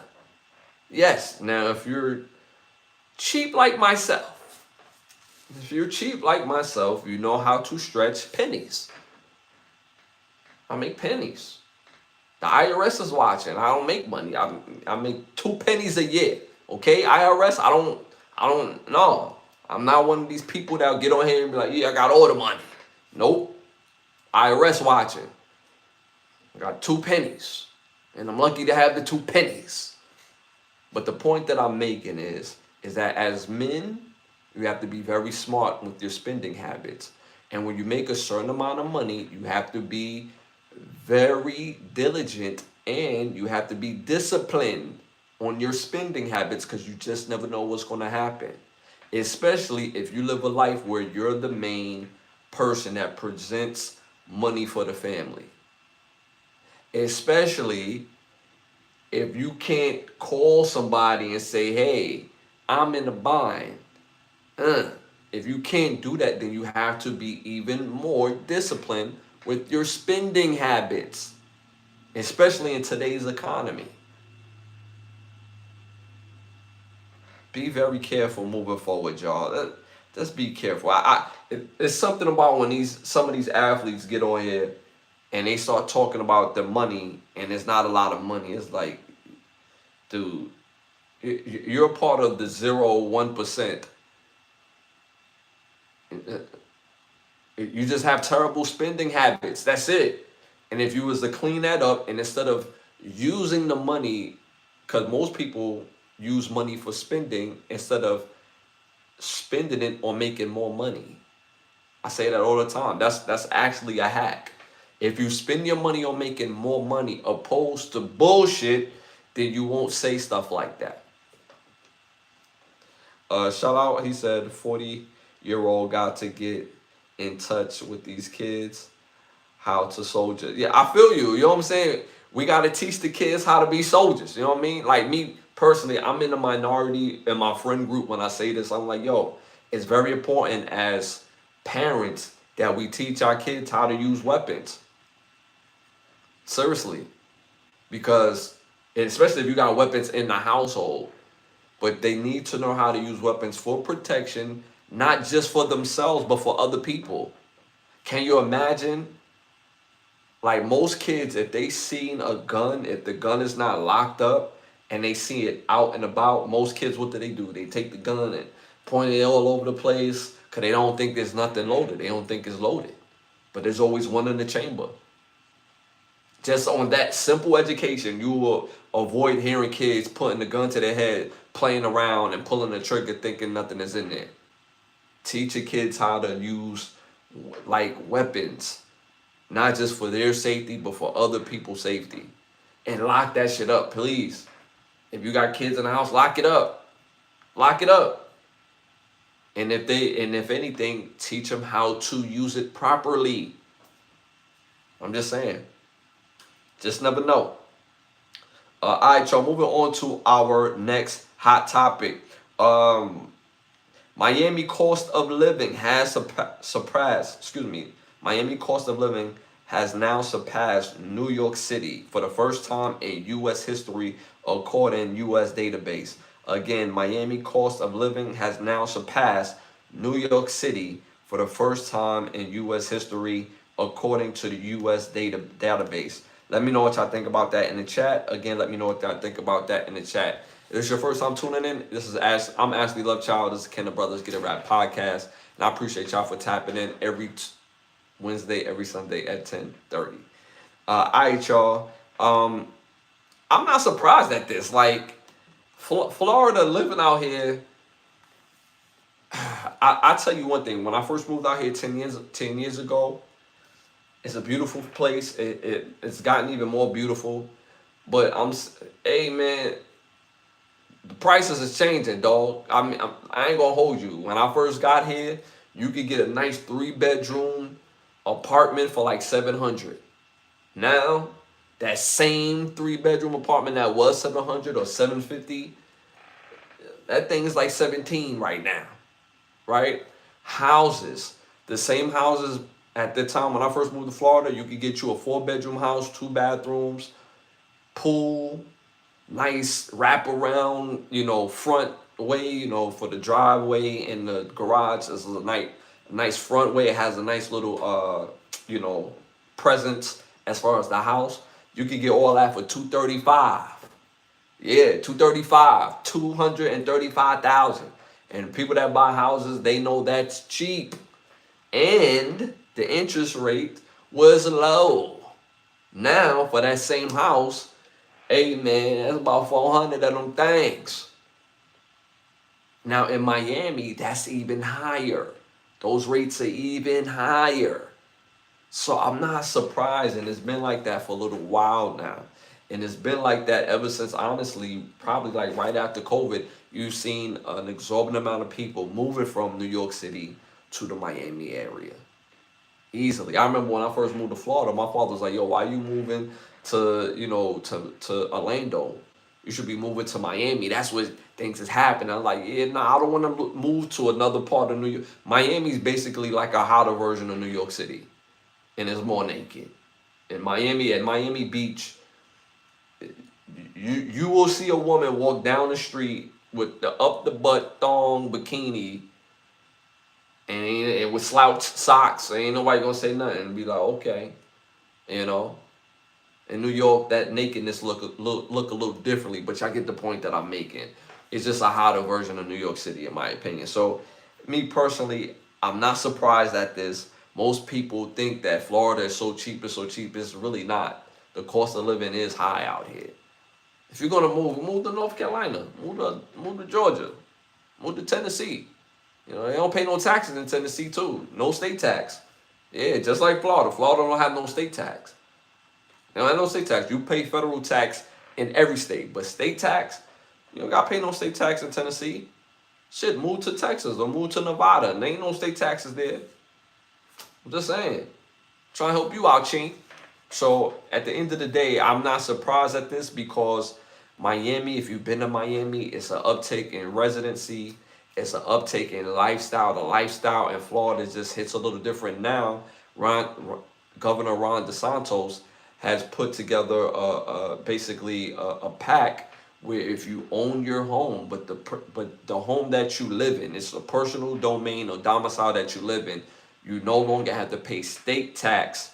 Excuse me. You no longer have to pay property tax on that home if you own it. So after you done paid off on it already, you no longer have to pay any more property tax once you own the house, but you have to personally live there. Now, if you got other houses and stuff like that, you still pay property tax on those houses. But in that house that you live in, and after you paid your house, you don't got to pay nothing else, Chief. That's yours right there, kid. That's just how it works. So, but even with that in itself, the cost of living is still high here.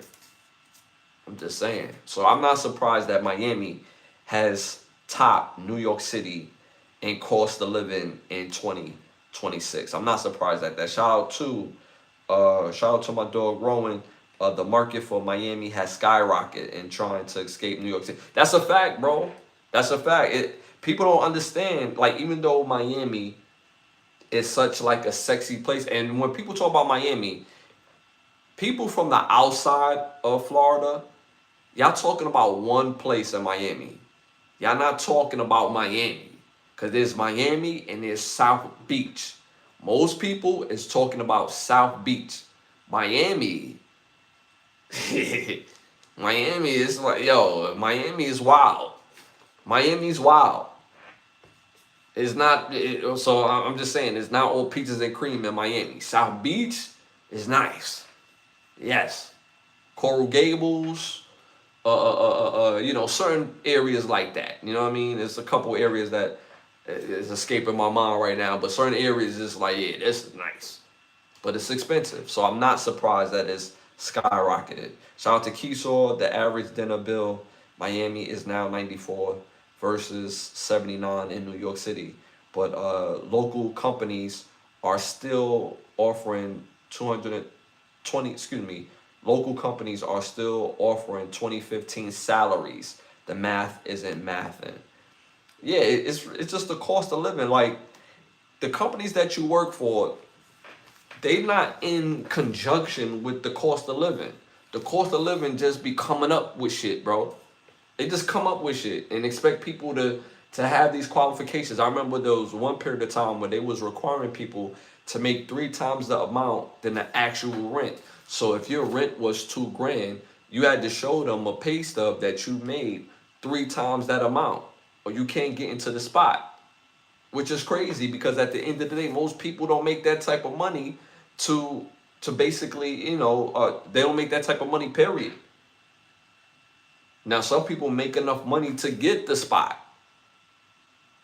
See what I'm saying? It's not like people, when they get apartments or get these homes, well, especially apartments, most apartments is kind of fixed, right?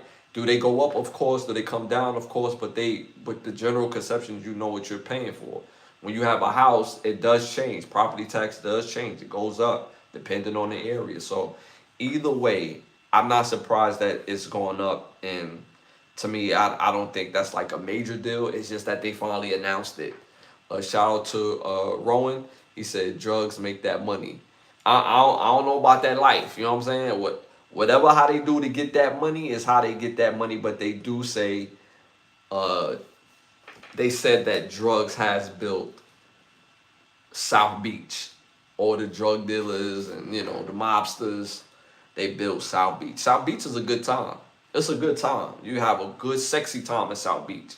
Miami, that's not vacation spot. You have a good time in Miami too, but that's not vacation. That's not where you see all the sexy shit going on. That's not where you see all the safe stuff going on. So, all right, y'all, moving on to our next hot topic in Time to Rap. Hip hop legend Ice-T says streaming is the biggest ripoff in the history of music. Let me know what y'all think about that in the chat. I would love to know what y'all think about this in the chat. Again, hip hop legend Ice-T says streaming is the biggest ripoff in the history of music. Again, I would love to know what y'all think about this in the chat. Me personally, I agree. Yes, I agree. Streaming is designed for artists to not make no money. And the companies that own it, they make all the money. Yes. Because anytime as artists, the people and it's funny when people call some artists broke, when artists basically get their money to pay for studio time, beats, put promotions together, put a street team together. They put all these things together. That takes money to do that, right? So now you're doing all this only to make pennies off your music. For those who don't know, when an album streams over 1 million times, as artists, we only get $4,500. That's not a lot of money compared to the stream. And that's only because the stream in itself, the calculation is terrible. How do you tell me that I'm only going to get 0.7 per stream? How do you tell somebody that? So I don't even get a penny. I get like I got to do like 700 pennies to make a penny, which is crazy. It is the biggest ripoff I agree. It's the biggest ripoff in music history, for sure. And then not to mention, most companies back at some point, they actually did work. They actually helped you with the album cover. They actually helped you with a tagline for the album or for your music, or what it's supposed to be, what it's supposed to sound like. Or this producer can help perfect this. This DJ will help you get it out there, and it's through our relationship on the label. We have a relationship with the magazine people. Once we get this song done, they're going to review it, and now you're going to get the hype. People actually used to do work. But now, it's another reason why you haven't seen new music out of me, not because I haven't done anything. I got a whole bunch of new music. But I refuse to continue to go through the traditional ways of iTunes or Apple or Spotify. The only other company that really empowers us as artists for real is SoundCloud. That's the only one as of right now. And Tidal, they do better compared to the other ones, but Tidal system is not as good neither because they use a higher metric, but it's still a metric that basically we still don't get the even share. So us as artists have to find more creative ways to get our music out without a third party like Apple and Spotify still get the recognition and actually get the love off of our music, which is a hard thing to do if you're going through Apple and Spotify. Now, it may look big. It looks big when you're on Apple and Spotify. Yeah, it looks big and you're getting robbed. And the crazy thing is, the distributors sell the music to Spotify, to Apple, and make all that money. And then they tell you dumb shit like, yeah, you get 97%. I get 97% of 0.0007 per stream. I can't even get a full 97% of 0.00007, which leads to the metric: if I have 1,000,000 streams, I'll make $4,500. And it varies from third party to third party. Apple, Spotify, and all the other streaming platforms. Now Facebook is becoming a streaming platform. The music you see on Facebook, where you think they get that music from? Who do you think sold it to them? Apple, Spotify. They sold them that shit. So Spotify get their money, Facebook get the value for the content, and as artists, we don't get that. So again, I agree with Ice-T saying that streaming is the biggest ripoff in music history. I agree with him hands down. It's downright diabolical. Shout out to the chat. They going in the chat. Lake City is more of my budget. Lake City. Talking about going back to the conversation on Miami being higher than New York. 100% PlayStation getting rid of physical games, and buying doesn't mean you own it. Piracy is not stealing. Facts. So even for my upcoming album, I'm working on different ways to get y'all the music and not let them get a part of it, and still maintain like the hype from it. You know what I'm saying? Like, so it's just a crazy way of putting music out, and that shit is such a ripoff. It doesn't benefit us as artists. Y'all don't get the full like artist experience anymore.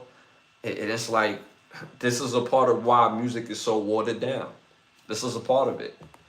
So I agree with Ice-T regarding that. That's for sure. And then you also see the music on PlayStation 2. That's what I'm saying. All these different companies is making the money except for us as the artists. How does that benefit us? We just sitting here spending all our money, getting it out to y'all. They benefit off of it, and we don't benefit off of nothing. We just get the zero. We get and it depends on the distribution company, because some distribution companies would do 82%, some would do 90%, some would do 97%, and that depends on the company that you with. So at the end of the day, like, you really have to know your business to make that money in music.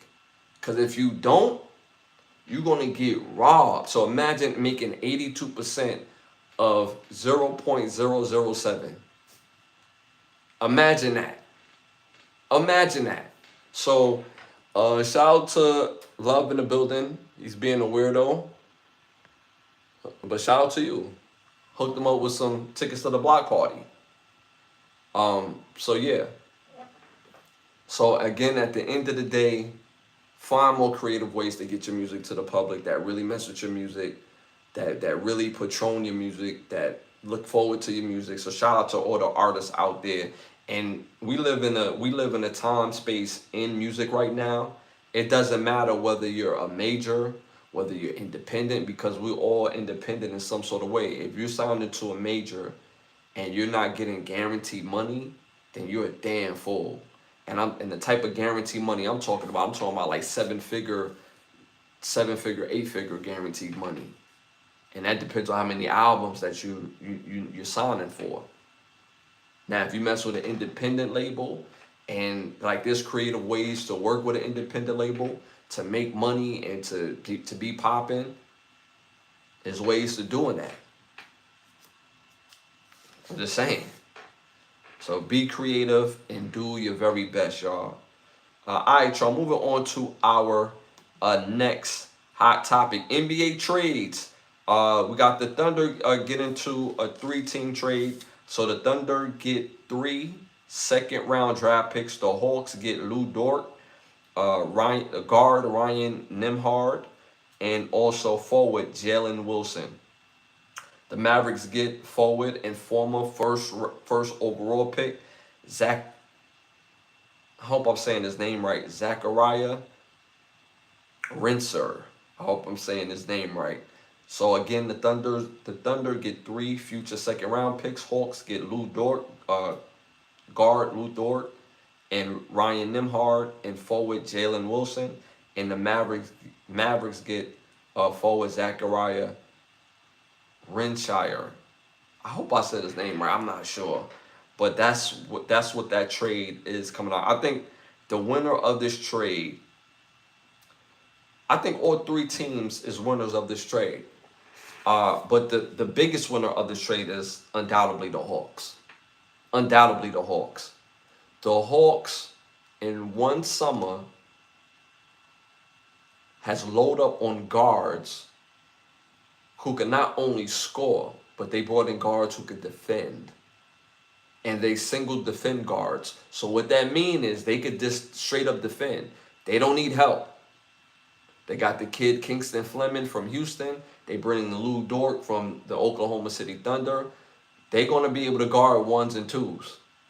And in Lou Dort's, situation, he could also guard some 3s too. So you bring in perimeter defenders who could straight up guard. You put them on the island and they'll be able to clamp you down. And when you watch them playing the Knicks, and mind you, they was giving the Knicks a run early in that playoff run.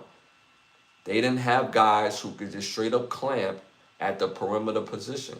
And then mind you, you get a guy like Jalen Wilson, you just open up your team to just more lineups because he could do so much. To be honest with you, Atlanta got a really good, young, solid team. As of right now, I have them anywhere from 6th place to 10th place. As of right now. That's how solid the East is. The East right now is solid. It is nuclear war on that East. In the West, is only a 3-team race. That's it. Thunder, San Antonio,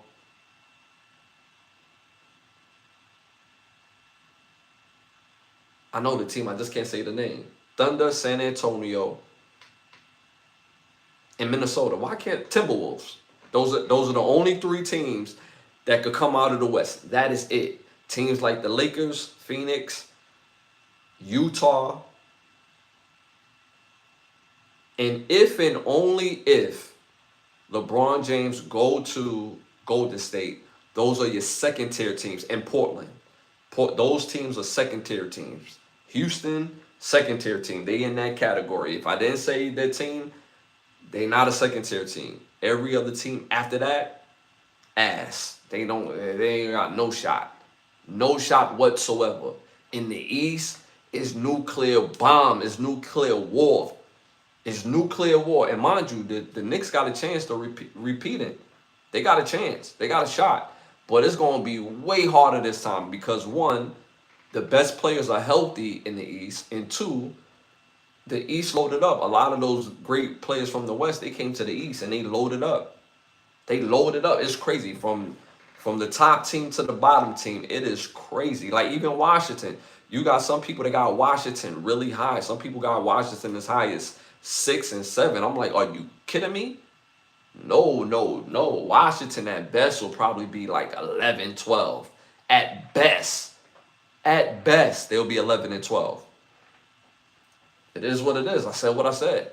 It's nuclear war on that side. So I love what the Hawks was able to do because they want to win now. And they're going to compete now. Do I think they win the East? No. But they will give you a run for that shit. I can easily see them beating a team in the first round and get into the second round. I can easily see that. But they definitely a team to watch out for. As far as the Mavericks, they get a guy who was a first overall pick, and they giving him a chance to continue to develop alongside with another first overall pick.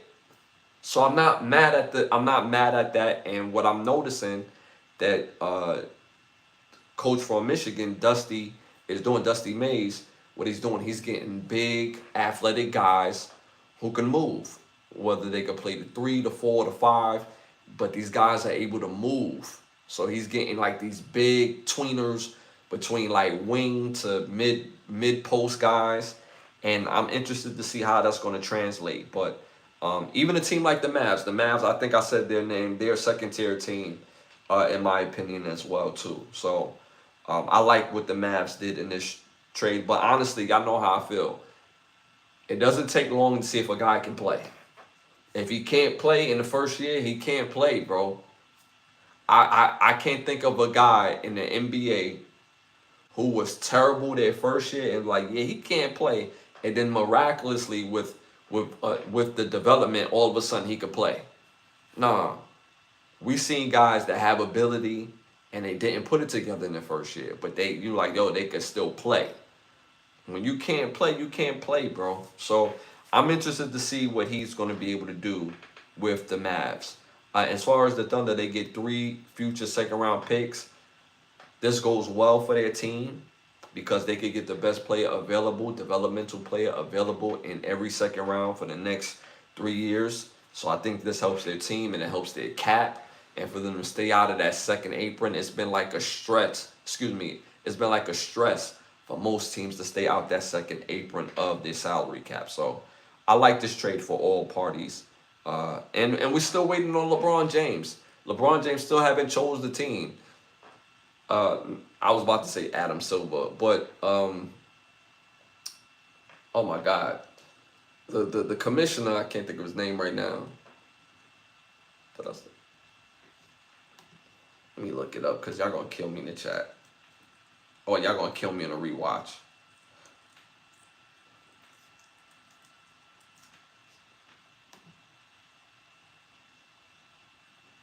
I said the right name. Adam Silver. I said the right name.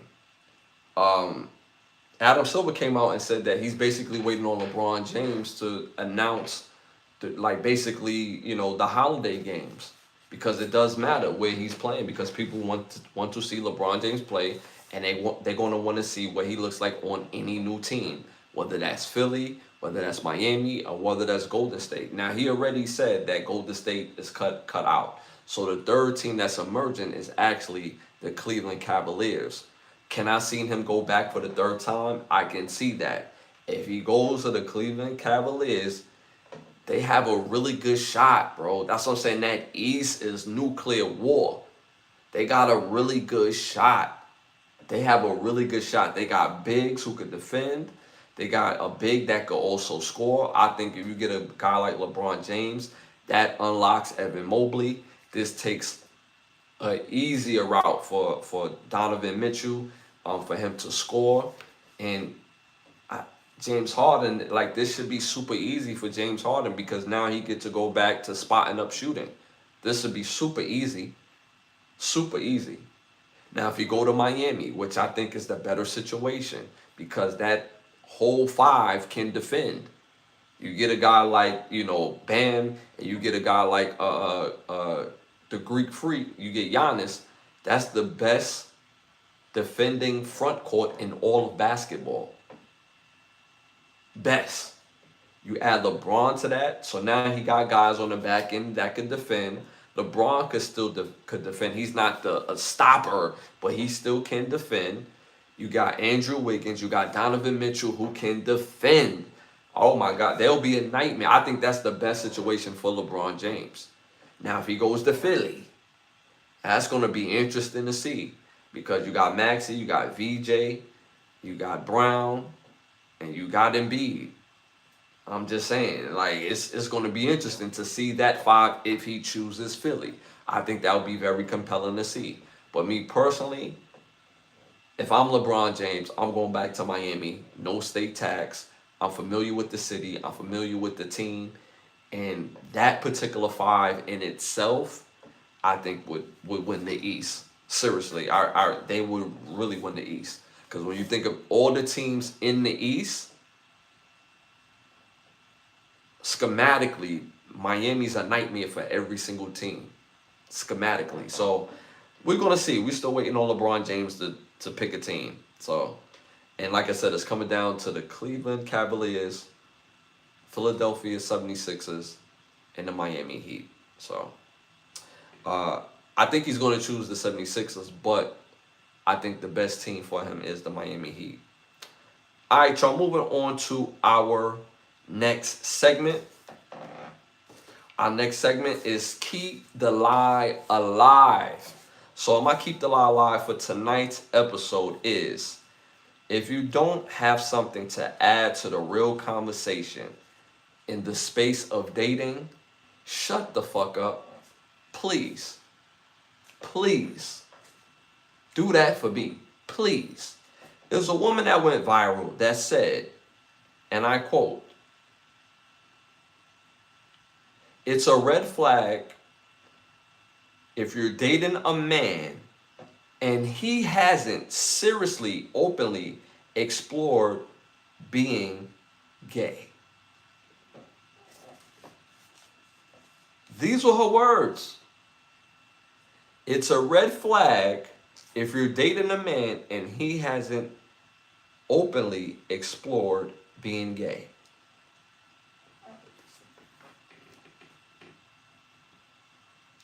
This is where we're at.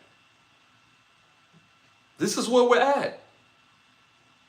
If you don't have this something seriously to say about the space of dating, shut the fuck up. Like, some people should just not be talking. And the crazy thing is, this went viral, and I'm not surprised that it went viral because this is such an out of pocket, out of space comment to say. But this is how you judging manhood? No, I'm a red orange flag. If you think that way, I'm the brightest of red flags. Like, what are we talking about?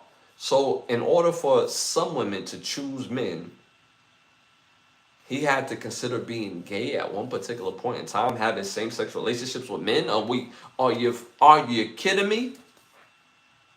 Are you kidding me? She couldn't be serious, and she was dead ass. At the end of the day, ladies, I'm gonna tell y'all this just simply and plainly, yo. Stop listening to these chicks.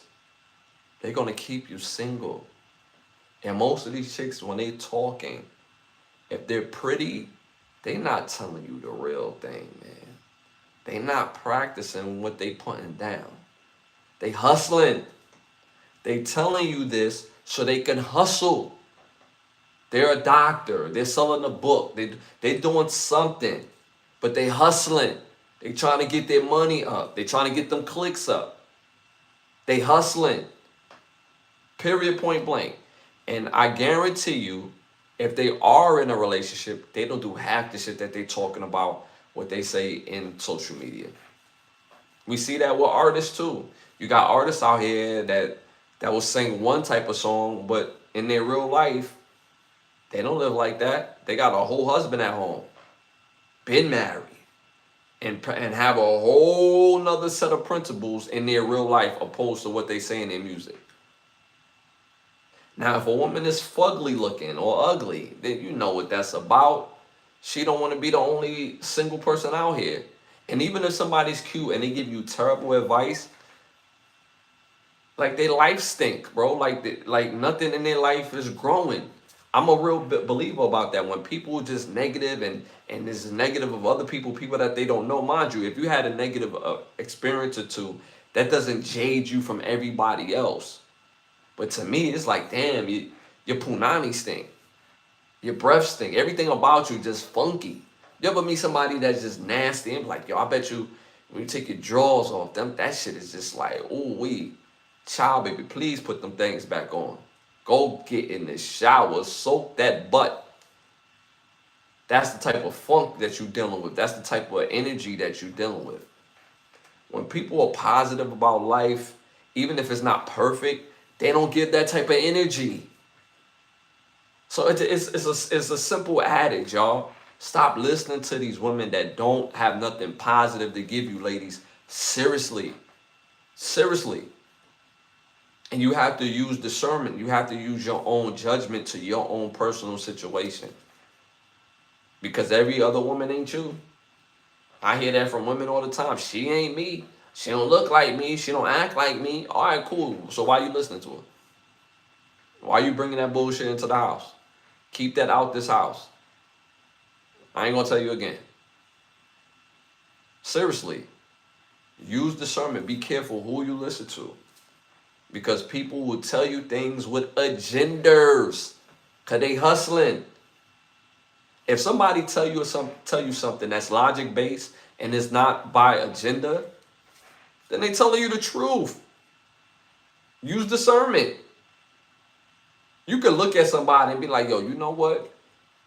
She's dropping knowledge or he's dropping knowledge. You can tell. If you listen to somebody that procures your own mediocre or own mediocrity, then you know they hustling. There was another woman that was on TV. I'm not going to say his name. She's on social media. I'm not going to say her name, not even needed. But she dressed like a dude, act like a dude, and was trying to talk like a dude, and was speaking negatively of men. Come to find out, she dates women. Okay. But she was selling books. And then in her own personal situation with women, she was like, yo, I was wrong. The fellas was right. Or the man that was talking to me was right about my situation. And at the time, she was presenting herself with long hair, but trying to be masculine. Well, we know that was a hair hat. So when some women say soft era, there's no such thing.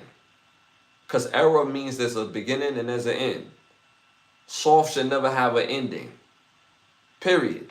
So be careful who you listen to. And if you don't have nothing positive to add to the conversation of dating, shut the fuck up. If your thought process is not dealt with any type of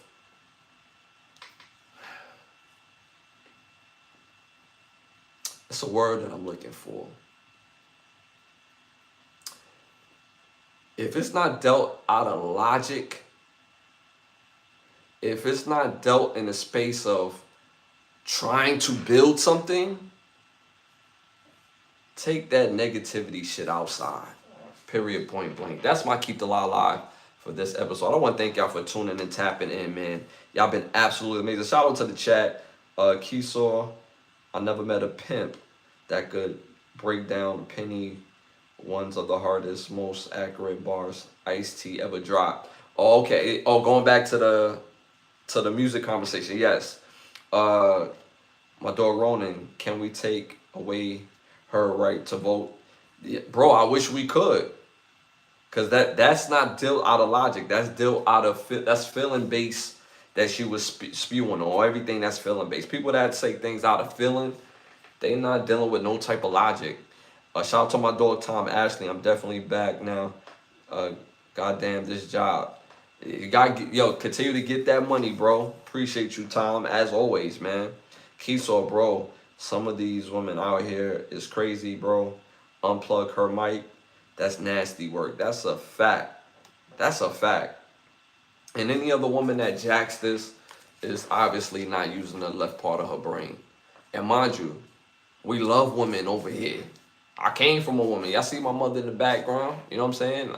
I got cousins, aunties, and all that stuff like that. And to keep it real with you, in my family, 90% of the women that's 35 and older, they are all married. Excuse me, like 95%. All married. Now, 35 and younger, they're part of the new crew. They seeing what's out here. They seeing what's out here. And because of that new energy, you're missing your blessing. But the older women, I seen it. I know what it looked like. I seen how happy their husbands are. Their husbands don't subscribe to happy wife, happy life. Their husbands subscribe to, yo, we all get what we need around here. The wives, my cousins, my aunties, my older cousins, they all subscribe to, yo, we get what we need around here. And that goes for both him and her. Just saying. Shout out to y'all. Y'all been absolutely amazing. Again, I'm Ashley Lovechild. Can the Brothers Get a Rap podcast, episode 277. That's a lot of damn episodes, y'all. We're going to be doing something special for episode 300. Also, y'all, again, make sure y'all stay tapped in. I drop videos daily. So, again, continue to engage. Hit that like, subscribe, share button. It helps with the growth of the show. Make sure y'all hit them hearts, hit the 100s on your way out. It does help with the growth of the show. And again, y'all, thank you from the bottom of my heart for helping me grow the show. I want to thank Button Snaps. I want to thank Button Snaps. Again, make sure y'all go to Button Snaps, who's a presenting sponsor of this podcast, where you get the finest of movies, shows, documentaries, and original content for $4.99. Again, at Button Snaps. That's the word button, hyphenated sign, and the word snaps.com. Again, y'all, do not be an agent of chaos. Do not be a stain. A stain is somebody that try to stand out by being negative. Have the ability to stand out by being positive. Lose that Willie Lynch mindset. Lose that it can only be one mindset. The only op we recognize over here is opportunity. We celebrate life culture over here. Hate has a location. It's just not here. And again, I'm going to see y'all this Sunday, which is going to be here before you know it. And be here live 10:30. So make sure you come back, tell a friend, and bring that friend with you. We have a good time. All right, y'all. It's nothing but love. As always, you already know. I'll see y'all soon.